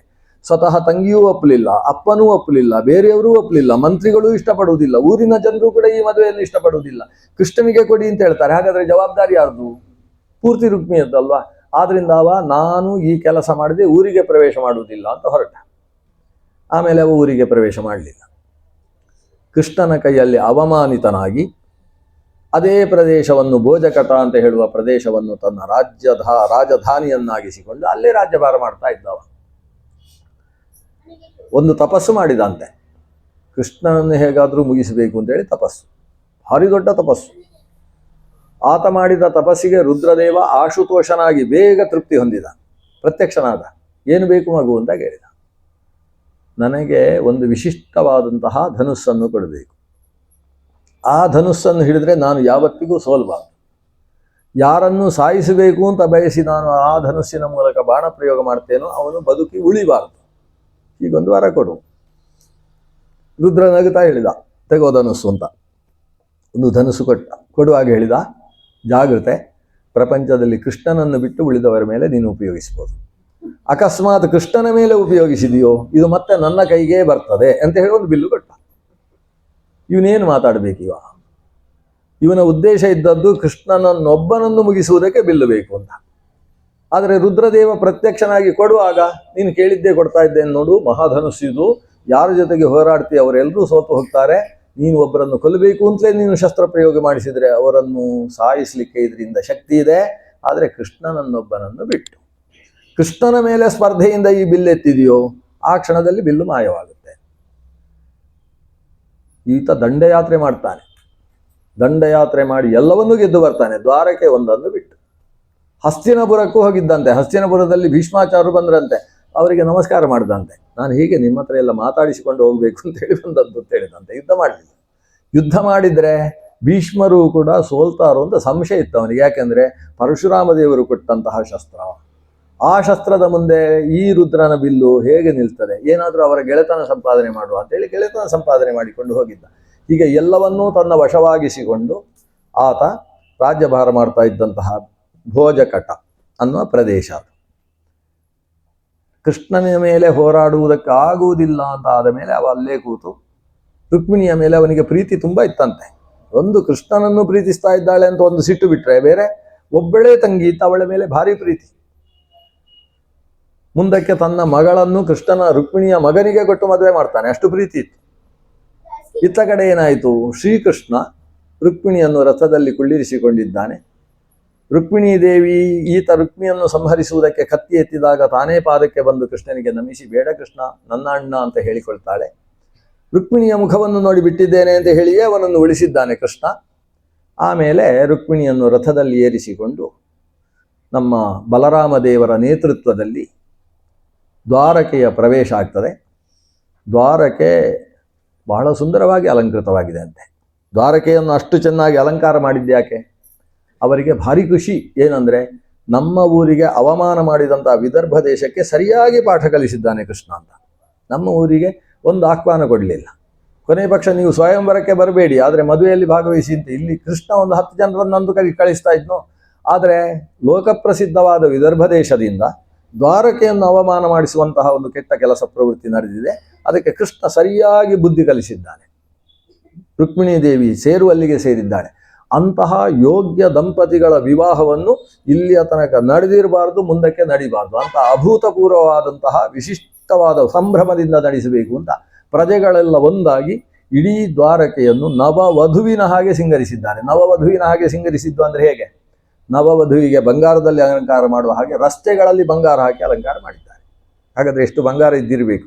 ಇದೆಲ್ಲ ಬಂಗಾರ ಹೇಗೆ ಬಂದದ್ದು ಅಂತ ಹೇಳಿದರೆ, ಕೃಷ್ಣ ಹೇಳ್ತಾನೆ, ನಮ್ಮ ಊರಿನಲ್ಲಿರುವಷ್ಟು ಬಂಗಾರ ಪ್ರಪಂಚದಲ್ಲೇ ಇಲ್ಲ. ಅದು ಹೇಗೆ ಅಂದರೆ, ಅಷ್ಟು ಬಂಗಾರ ಇದ್ದದ್ದು ಮಗಧ ದೇಶದಲ್ಲಿ. ಆ ಕಾಲದಲ್ಲಿ ಮಗಧ ದೇಶದಲ್ಲಿ ರಸವಿದ್ಯಾನಿಷ್ಣಾತರು ಬಹಳ ಇದ್ದರು ಅಂತ ಭಾರಿ ಬಂಗಾರ ಇತ್ತು ಮಗಧ ದೇಶ. ರಾಜ ಬೃಹದ್ರಥ ಅಂತ ಹೇಳಿದರೆ ಅವನ ರಥವೇ ಬಂಗಾರಮಯ. ಎಷ್ಟು ಮಣ ಇತ್ತು ಅವನ ಒಂದು ರಥದಲ್ಲಿ. ಅವ್ರು ಹೇಳ್ತಾರೆ, ಸಮುದ್ರದಲ್ಲಿ ಸಾಗುವ ಒಂದು ಹಡಗಿನಲ್ಲಿ ಹಿಡಿಯುವುದಕ್ಕೆ ಸಾಧ್ಯ ಇಲ್ಲ ಅಂತೆ, ಅಷ್ಟು ಬಂಗಾರ ಅವನ ರಥದಲ್ಲಿತ್ತಂತೆ. ಅಂದರೆ ರಥವೇ ಬಂಗಾರಮಯ ಅಂತ. ಆದ್ರಿಂದಲೇ ಅವನಿಗೆ ಬೃಹದ್ರಥ ಅಂತ ಹೆಸರು. ಆ ಬೃಹದ್ರಥನ ಮಗ ಬಾರ್ಹದ್ರಥ. ಬಾರ್ಹದ್ರಥ ಅಂದರೆ ಜರಾಸಂಧ. ಅವನು ಅಷ್ಟು ಸಂಪನ್ನ, ದಿನನಿತ್ಯವೂ ರುದ್ರಯಾಗ ಮಾಡ್ತಾ ಇದ್ದವ. ಒಂದೊಂದು ರುದ್ರಯಾಗದಲ್ಲೂ ಕೂಡ ಆತ ಅವರಿಗೆ ಎತ್ತಿಕೊಂಡು ಹೋಗಲಿಕ್ಕೆ ಆಗದೇ ಇರುವಷ್ಟು ರತ್ನ ಆಭರಣಗಳನ್ನು ದಾನ ಕೊಡ್ತಾ ಇದ್ದವ ಅಂಥ ಜರಾಸಂಧ. ಈ ಕಾರಣದಿಂದಲೇ ಜರಾಸಂಧನ ಯುದ್ಧಕ್ಕೆ ಬರುವ ಆನೆಗಳಿಗೂ ಕೂಡ ಬಂಗಾರದ ಸರಪಳಿ ಹಾಕಿದ್ರಂತೆ, ಅಲಂಕಾರ. ಬಂಗಾರದ ಸರಪಳಿ ಅಂದ್ರೆ ಏನು, ಬಂಗಾರದ ಶೈಲಿ ಎಲ್ಲ ಹಾಕೊಳ್ಳುವುದು ಸರಪಳಿಯೇ. ನಾನು ಬದ್ಧನಿದ್ದೇನೆ ಅಂತ ಹಾಕೊಳ್ಳುವುದು ಸರಪಳಿಯೇ. ಅದಕ್ಕೆ ಬಂಗಾರದ ಸರಪಳಿ ಹಾಕಿದ್ರಂತೆ.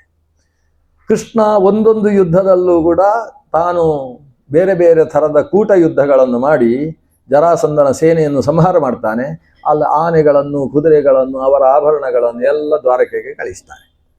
ಹೀಗೆ 23 ಅಕ್ಷೌಹಿಣಿ ಸೈನ್ಯ ಒಂದಲ್ಲ ಎರಡಲ್ಲ 19 ಬಾರಿ ಬಂತಲ್ಲ, ಅಷ್ಟೂ ಬಾರಿಯಲ್ಲೂ ಕೂಡ ಆ ಸೈನ್ಯದಲ್ಲಿ ಬಂದಂತಹ ಅದ್ಭುತವಾದ ವಸ್ತುಗಳೆಲ್ಲವೂ ಕೂಡ ಕೃಷ್ಣನ ಕಡೆಗೆ ಸೇರಿಬಿಡ್ತಾ ಇತ್ತು. ಹಾಗಾಗಿ ದ್ವಾರಕೆ ಸಂಪದ್ಭರಿತ. ಜೊತೆಗೆ ಸಮುದ್ರದ ಮಧ್ಯದಲ್ಲೇ ಇರುವಂಥದ್ದು ಬೇರೆ ದ್ವಾರಕ. ಸಮುದ್ರ ಅಂತ ಹೇಳಿದ್ರೆ ರತ್ನಾಕರ ಅಂತಲೇ ಅದಕ್ಕೆ ಹೆಸರು. ಅಂಥ ರತ್ನಭೂಯಿಷ್ಠವಾಗಿರತಕ್ಕಂತಹ ಪಟ್ಟಣ ದ್ವಾರಕೆ. ಅಲ್ಲಿ ರಸ್ತೆಗಳು ಕೂಡ ನವವಧುವಿನ ಹಾಗೆ ಸಿಂಗರಿಸಲ್ಪಟ್ಟಿದ್ದಾವೆ. 9 ರೀತಿಯಾದ ತೋರಣಗಳನ್ನು ಕಟ್ಟಿದ್ದಾರೆ. ಈಗೆಲ್ಲ ಬಣ್ಣದ ಕಾಗದ ಕಟ್ಟುವುದೇ, ಸಿಕ್ಕಿದಲ್ಲೆಲ್ಲ ಬಣ್ಣದ ಕಾಗದಗಳು. ಬಣ್ಣದ ಕಾಗದ ಅಲ್ಲ ಅದು, ಪ್ಲಾಸ್ಟಿಕ್. ಬಣ್ಣದ ಪ್ಲಾಸ್ಟಿಕ್ಗಳು ಇಲ್ಲ, ಟೆರಿಕಾಟನ್ ಸೀರೆಗಳು ಕತ್ತರಿಸಿ ಕಟ್ಟುವುದು. ಆದರೆ ನಮ್ಮಲ್ಲಿ ಹೇಗೆ ತೋರಣಗಳು, 9 ರೀತಿಯ ಸಸ್ಯಗಳ ಬೇರೆ ಬೇರೆ ಥರದ ಎಲೆಗಳನ್ನು ಬೇರೆ ಬೇರೆ ರೀತಿಯಲ್ಲಿ ಕಂಬಗಳಿಗೆ ಜೋಡಿಸುವುದೇನು, ಅಲ್ಲಲ್ಲಿ ಜೋತಾಡಿಸುವುದೇನು, ಬೇರೆ ಯಾವುದು ತಾಳಪತ್ರಗಳನ್ನು ಸರಿಯಾಗಿ ಕತ್ತರಿಸಿ ಅಲಂಕರಿಸಿ ಅಲ್ಲಲ್ಲಿ ಜೋತಾಡಿಸುವುದೇನು, ದೀಪಗಳನ್ನು ಅದರಲ್ಲಿ ಜೋಡಿಸುವುದೇನು, ನಾನಾ ರೀತಿಯ ಆಕಾಶ ದೀಪಗಳ ವ್ಯವಸ್ಥೆಗಳೇನು, ದ್ವಾರಕೆಗೆ ಏನೇನು ಪತಾಕೆಗಳು, ಏನೇನು ಧ್ವಜಗಳು, ಬೇರೆ ಬೇರೆ ಬಣ್ಣದ ನವಗ್ರಹಗಳಿಗೆ ಸಂಬಂಧಪಟ್ಟ ಧ್ವಜಗಳು ಬೇರೆ, ದಿಕ್ಪಾಲಕರಿಗೆ ಸಂಬಂಧಪಟ್ಟಂತಹ ಧ್ವಜಗಳು ಬೇರೆ, ಆಯಾಯ ದಿಕ್ಕುಗಳಲ್ಲಿ ಹಾಕಿರತಕ್ಕಂತಹ ಧ್ವಜಾಲಂಕಾರಗಳು ಬೇರೆ, ಆಕಾಶದಲ್ಲಿ ಓಡಾಡತಕ್ಕಂತಹ ಬೇರೆ ಬೇರೆ ಥರದ ವಿಮಾನಗಳು ಬೇರೆ, ಅವುಗಳಿಂದ ಅಲಂಕಾರ ಆಕಾಶಕ್ಕೆ. ಬಣ್ಣದ ಸೇಚನವನ್ನು ಮಾಡಿ ರಂಗವಲ್ಲಿಗಳಿಂದ ರಥ್ಯಗಳನ್ನು ಕೂಡ ಗೋಮಯೋದಕದಿಂದ ಸೇಚನ ಮಾಡಿ ಮಾಡ್ತಕ್ಕಂತಹ ಅಲಂಕಾರದ ಸ್ವರೂಪ ಏನು? ಇಡೀ ಪಟ್ಟಣವೇ ಅಲಂಕೃತವಾಗಿದೆ. ಸ್ತ್ರೀಯರೆಲ್ಲ ತಮ್ಮ ಮನೆಯಲ್ಲಿ ತಮ್ಮನ್ನು ಮದುವೆ ಮಾಡಿಕೊಡುವಾಗ ಅಪ್ಪ ಕೊಟ್ಟ ಸೀರೆ ಅಂತ ಯಾವುದಿದೆಯೋ ಅದನ್ನೇ ಉಟ್ಟುಕೊಂಡು ಸಿದ್ಧರಾಗಿದ್ದಾರಂತೆ.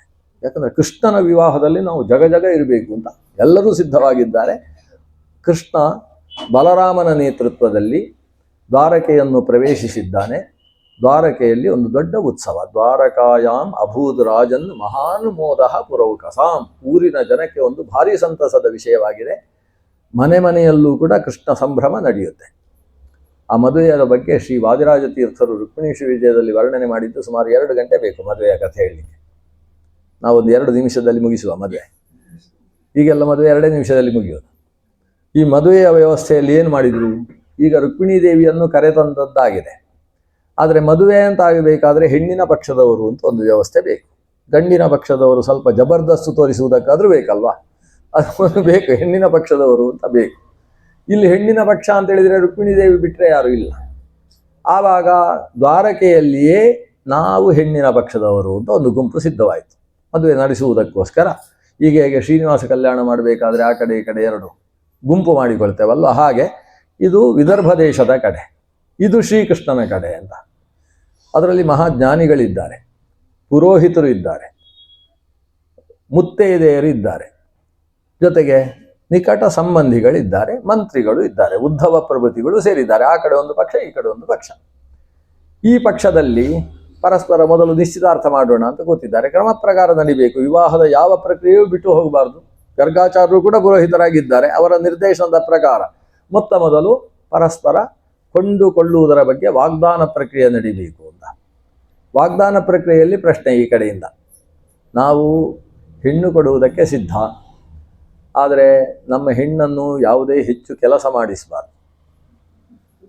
ಯಾವಾಗ ತವರು ಮನೆಯ ಕಡೆಯಿಂದ ನಮ್ಮ ಮಗಳು ನಮ್ಮ ಮನೆಗೆ 15 ದಿವಸದ ಮಟ್ಟಿಗೆ ಬರಬೇಕು ಅಂತ ಒಂದು ಆಕಾರಕ್ಕೆ ಬರ್ತದೋ ಆವಾಗ ಹಾ ಹ್ಞೂ ಹಾ ಇದೆಲ್ಲ ಇರಬಾರ್ದು. ಸೀದಾ ಕಳಿಸುವುದು, ನಾವು ಕೇಳಿದ ಕ್ಷಣಕ್ಕೆ ನಮ್ಮ ಊರಿಗೆ ಕಳಿಸಿಕೊಡುವ ವ್ಯವಸ್ಥೆ ಇರಬೇಕು. ಆಮೇಲೆ ಬಾವಿಯಿಂದ ನೀರು ಸೇದುವ ಕೆಲಸ ಇತ್ಯಾದಿಗಳನ್ನೆಲ್ಲ, ಅಂದರೆ ಶರೀರವನ್ನು ತುಂಬ ಧಣಿಸಿದ ಮಾಡ್ತಕ್ಕಂತಹ ಶ್ರಮಪೂರ್ಣವಾದ ಆಯಾಸವನ್ನು ಉಂಟು ಮಾಡುವ ಕೆಲಸಗಳನ್ನು ನಮ್ಮ ಹೆಣ್ಣು ಮಗಳ ಕೈಯಲ್ಲಿ ಮಾಡಿಸುವ ಹಾಗಿಲ್ಲ.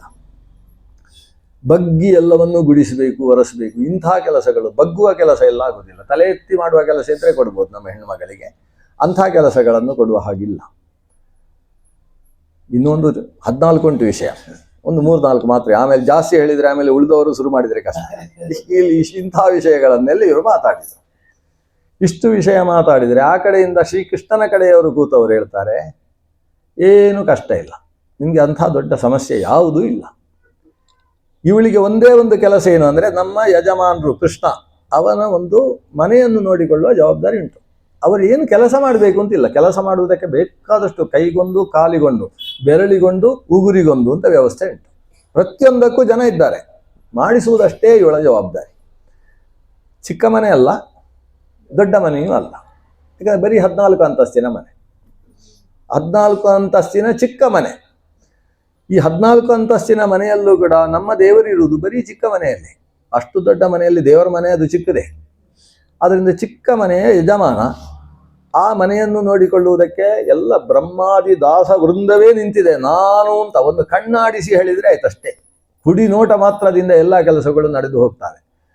ಆಮೇಲೆ ಭಾರದ ಕೆಲಸಗಳನ್ನೆಲ್ಲ ಮಾಡಿಸುವ ಕ್ರಮ ಇಲ್ಲ. ಇನ್ನು ನೀವು ಕರೆದು ಕೂಡಲೇ ಕಳಿಸ್ಬೇಕಲ್ವ, ಸಿದ್ಧವೇ, ಏನು ತೊಂದರೆ ಇಲ್ಲ. ಅವ್ರು ಮನೆಯಲ್ಲೇ ಇರಬೇಕು ಅಂತಿಲ್ಲ, ಎಲ್ಲೆಲ್ಲೋ ಇದ್ದುಕೊಂಡು ಮನೆಯಲ್ಲಿ ನೋಡ್ಕೊಂಡಿದ್ರೆ ಆಯ್ತಷ್ಟೇ. ಅವ್ರು ನಮ್ಮ ಮನೆಯಲ್ಲೇ ಇರಬೇಕು. ಮೊಬೈಲ್ ಹಿಡ್ಕೊಂಡು ಎಲ್ಲಿ ಬೇಕಾದರೂ ಕೂತಿರ್ಬೋದು, ಇಲ್ಲಿದ್ದು ಕಾಣಿಸ್ತಾ ಇರ್ತದೆ, ಏನು ತೊಂದರೆ ಇಲ್ಲ. ನಮ್ಮ ಮನೆಯಲ್ಲೇ ಇರಬೇಕು ಅಂತಿಲ್ಲ.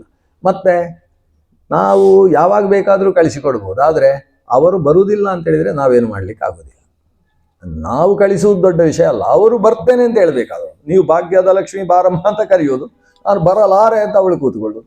ಮಜ್ಜಿಗೆಯೊಳಗಿನ ಬೆಣ್ಣೆ ಅಂತೆ ಬಂದು ಅಂತ ಹೇಳೋದು. ಮಜ್ಜಿಗೆ ಎಷ್ಟು ಕಳೆದ್ರೂ ಬೆಣ್ಣೆ ಬರಲಿಲ್ಲ ಅಂತಾದರೆ ಹೇಗೆ ಬರೋದು? ಹಾಗಾದರೆ ಬರುವುದಿಲ್ಲ ಅಂತ ಆಕೆ ಹೇಳಿದರೆ ನಾವು ಕಳಿಸ್ಲಿಕ್ಕೆ ಆಗೋದಿಲ್ಲ. ಇಂಥ ಕೆಲವು ಸೂಕ್ಷ್ಮಗಳುಂಟು. ನೀವು ಹೇಳಿದ್ದನ್ನು ಹಾಗೆ ಒಪ್ಪಿಕೊಳ್ಳಿಕ್ಕೆ ಆಗೋದಿಲ್ಲ. ಆದರೆ ನಮ್ಮ ವತಿಯಿಂದ ನಿಮ್ಮ ಮಾತಿಗೆ ಯಾವುದೇ ರೀತಿಯ ಪ್ರತಿಬಂಧ ಇಲ್ಲ. ನಮಗೆ ಏನು ಬೇಕು? ಬೇರೆ ಏನೂ ಬೇಡ. ಆಕೆಯ ಜೊತೆಗೆ ನೀವು ಅಷ್ಟು ಬಂಗಾರ, ಇಷ್ಟು ಮತ್ತೊಂದು ರತ್ನಗಳು, ವೈಡೂರ್ಯ, ವಜ್ರಗಳು ಯಾವುದು ನಮಗೆ ಬೇಡ. ನಮಗೆ ಆ ಹೆಣ್ಣು ಅಂತಕ್ಕಂತಹ ಬಂಗಾರವೇ ಪ್ರಪಂಚದ ಬಂಗಾರ, ಲೋಕದ ಕಮಲ. ಅದು ಲೋಕಕ್ಕೆ ಹೇಗೆ ಅರಳಿದ ಕಮಲವನ್ನು ನೋಡಿದ ಮಾತ್ರದಿಂದ ಕಣ್ಣು ಶುದ್ಧವಾಗ್ತದೋ, ಲೋಕಕ್ಕೆಲ್ಲ ಇಂದ್ರಿಯ ಶುದ್ಧಿಗೆ ಕಾರಣೀಭೂತವಾದಂತಹ ಲಕ್ಷ್ಮಿ ಅಂತ ಕರೆಸಿಕೊಂಡಂಥ ವ್ಯಕ್ತಿತ್ವವನ್ನು ಪಡಬೇಕಷ್ಟೇ. ಹೀಗೆಲ್ಲ ಭಾರಿ ಸುಂದರವಾದ ಮಾತುಕತೆಗಳೆಲ್ಲ ನಡೆದು ಅಸ್ತು ಅಂತ ಎಲ್ಲ ಪ್ರತಿಯೊಂದಕ್ಕೂ ಅಸ್ತು, ಎಲ್ಲೂ ಕೂಡ ಆಗುವುದಿಲ್ಲ ಅನ್ನೋ ವಿಷಯ ಇಲ್ಲ. ಆ ರೀತಿಯಲ್ಲಿ ಜೊತೆ ಸೇರಿದ್ದಾರೆ. ವಿವಾಹದ ಸಮಗ್ರ ಪ್ರಕ್ರಿಯೆಗಳು ಕೂಡ ಘಟಿಸಿದ್ದಾವೆ. ಅಗ್ನಿಯ ಪ್ರದಕ್ಷಿಣೆಯನ್ನು ಇಬ್ಬರೂ ಕೂಡ ತಾವು ಕೈ ಹಿಡಿದುಕೊಂಡು ಅಗ್ನಿಯ ಪರಿಣಯನ ಅಂತ ಹೇಳ್ತಕ್ಕಂಥ ವ್ಯಕ್ತಿತ್ವವು ನಡೆದಿದೆ. ಕಲ್ಲಿನ ಮೇಲೆ ಇಬ್ಬರೂ ಕೂಡ ಕಾಲನ್ನು ಇಟ್ಟು ಅಶ್ಮ ಕಲ್ಲಿನ ಹಾಗೆ ನಮ್ಮ ಮನಸ್ಸು ಈ ಕುಟುಂಬದಲ್ಲಿ ಗಟ್ಟಿಯಾಗಿರಲಿ ಅಂತ ಹೇಳುವ ಮಂತ್ರಗಳ ಪಠನಗಳು ನಡೆದಿದ್ದಾವೆ. ಕೊನೆಗೆ ಸಪ್ತಪದಿ ಎನ್ನುವ ಪ್ರಕ್ರಿಯೆಯು ನಡೆಯಿತು, ಕಂಕಣ ಬಂಧನವೂ ನಡೆಯಿತು, ಅಕ್ಕಿದಾರೆಯೂ ನಡೆಯಿತು.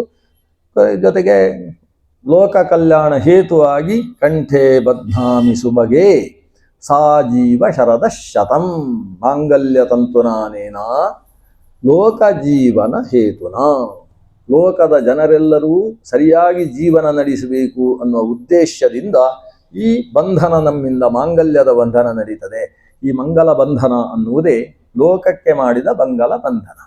ಅಮಂಗಲಗಳನ್ನೆಲ್ಲ ನಿವೃತ್ತಿ ಮಾಡತಕ್ಕಂತಹ ಪರಮ ಮಂಗಲದ ಕಥೆ ಅದು ಶ್ರೀಕೃಷ್ಣನ ರುಕ್ಮಿಣೀ ಕಲ್ಯಾಣ ಅಂತ ಹೇಳುವ ಕಥೆ. ಇಲ್ಲದೆ ಹೋದರೆ ರುಕ್ಮಿಣಿ ಅಂತ ಹೇಳಿದರೆ ಲಕ್ಷ್ಮಿ, ಕೃಷ್ಣ ಅಂತ ಹೇಳಿದರೆ ನಾರಾಯಣ, ಇವರಲ್ಲಿ ವಿಯೋಗ ಇಲ್ಲ, ಯಾವತ್ತೂ ಒಟ್ಟಿಗೆ ಇರುವಂಥದ್ದು. ಸಮನ ಅಂತ ಅವಳಿಗೆ ಹೆಸರು. ಸಮನ ಕಿಲ ಮಾತಸ್ತ್ವಂ ಅಮುನಾ ತತ ಯೋಗಿನಿ. ಸಮನ ಅಂದ್ರೆ ಏನರ್ಥ?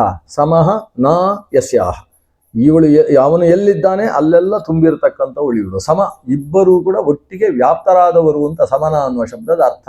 ಅಂತಹ ಸಮನೇ ಎನಿಸಿದಂತಹ ಮಹಾಲಕ್ಷ್ಮಿ ಮದುವೆಯಾಗುವುದು ಅಂದರೆ ಏನು? ಅನಾದಿ ಕಾಲದಿಂದ ದಂಪತಿಗಳಲ್ಲವೇ ಅವರು. ಆದ್ದರಿಂದ ಇಲ್ಲಿ ವಿವಾಹ ಕಲ್ಯಾಣ ಅಂದರೆ ಅಭಿಪ್ರಾಯ ನಮ್ಮ ಮನಸ್ಸು ಅದು ಬುದ್ಧಿ. ಬುದ್ಧಿಂತು ಪ್ರಬದಾಂ ವಿದ್ಧಿ. ನಮ್ಮ ಬುದ್ಧಿಯೇ ಲಕ್ಷ್ಮೀ ಸ್ವರೂಪವಾದದ್ದು. ಲಕ್ಷ್ಮೀ ಸ್ವರೂಪವಾದ ಬುದ್ಧಿಯನ್ನು ಯಾವುದೋ ಶಿಶುಪಾಲ ಅಂತ ಹೇಳುವ ಸಂಸಾರದ ಶಿಶುಪಾಲನೆಯ ವಿಷಯದಲ್ಲಷ್ಟೇ ತೊಡಗಿಸುವುದಲ್ಲ. ಆ ಬುದ್ಧಿಯನ್ನು ಪರಮ ಲೋಕದ ಸರ್ವೋತ್ಕೃಷ್ಟ ಶಕ್ತಿ ಅಂತ ಅನಿಸಿದಂತಹ ಭಗವಂತನಲ್ಲಿ ನಾವು ಕಳಿಸಬೇಕು. ಭಗವಂತನಿಗೆ ರುಕ್ಮಿಣಿಯನ್ನು ಕೊಡಬೇಕು. ನಮ್ಮ ಬುದ್ಧಿಯನ್ನು ಭಗವಂತನಲ್ಲಿ ತೊಡಗಿಸಬೇಕು ಅನ್ನುವ ಎಚ್ಚರ ಪ್ರತಿಯೊಬ್ಬನಿಗೂ ಹುಟ್ಟುವುದಕ್ಕೋಸ್ಕರ ಭಗವಂತ ಮತ್ತೆ ರುಕ್ಮಿಣಿ ಕಲ್ಯಾಣವಾದ ಮೇಲೆ ತಾನು ಜಾಂಬವತಿ ಕಲ್ಯಾಣ, ಆದ ಮೇಲೆ ಸತ್ಯಭಾಮ ಕಲ್ಯಾಣ, ಆಮೇಲೆ ಕಾಲಿಂದಿ ವಿವಾಹ, ಭದ್ರೆ, ಮಿತ್ರವಿಂದೆ, ನಗ್ನಜಿತ್ತನ ಮಗಳಾದಂತಹ ನೀಲೆ ಅಂತ ಆಕೆಗೆ ಹೆಸರು, ಲಕ್ಷಣ ಅಂತ ಮತ್ತೊಬ್ಬಳು. ಇವರ ಜೊತೆಗೆ ಒಂದು 16,100 ಜನ ನರಕಾಸುರನ ಮನೆಯಲ್ಲಿ ಸಿಕ್ಕಿದಂತಹ ತ್ರಿಲೋಕ ಸುಂದರಿಯರು ಮಾತ್ರ ಅಲ್ಲ, ಪರಮ ಗುಣ ಸಂಪನ್ನೆಯರು. ಅವರನ್ನೆಲ್ಲ ಸ್ವೀಕರಿಸಿ ಅವನು ಷೋಡಶಸ್ತ್ರೀ ಸಹಸ್ರೇಶ ಅಂತ ಕರೆಸಿಕೊಂಡು ಒಂದೊಂದು ಪತ್ನಿಯರಲ್ಲೂ 10 ಹತ್ತೆನಿಪ ಕ್ರಮದಿಂದ ಅಂತೇಳಿ 10 ಗಂಡು ಮಕ್ಕಳು 1 ಹೆಣ್ಣು ಮಗಳು ಅಂತ ಈ ವ್ಯವಸ್ಥೆಯಲ್ಲಿ ಮಕ್ಕಳನ್ನು ಪಡೆದಿದ್ದಾನೆ ಅಂತ ಆದರೆ ಅದು ಅವ್ಯಾಕೃತ ಗೃಹಸ್ಥಾಯ ರಮಾ ಪ್ರಣಯಿನೇ ನಮಃ. ಲೋಕದ ಗಾರ್ಹಸ್ಥ್ಯ ಅಲ್ಲ, ಇದು ಅವ್ಯಾಕೃತ ಗಾರ್ಹಸ್ಥ್ಯ. ಅಷ್ಟು ದೊಡ್ಡ ಸಂತಾನ ಸಾಮ್ರಾಜ್ಯವನ್ನು ಪಡೆದಾಗ ಅದರಲ್ಲಿ ಬಂದವನೇ ಪ್ರದ್ಯುಮ್ನ ಮಗ ಅನಿರುದ್ಧ. ಆ ಅನಿರುದ್ಧನ ಕಥೆಯನ್ನು ನಾವು ನಿನ್ನೆ ದಿವಸ ಕೇಳಿದ್ವಿ.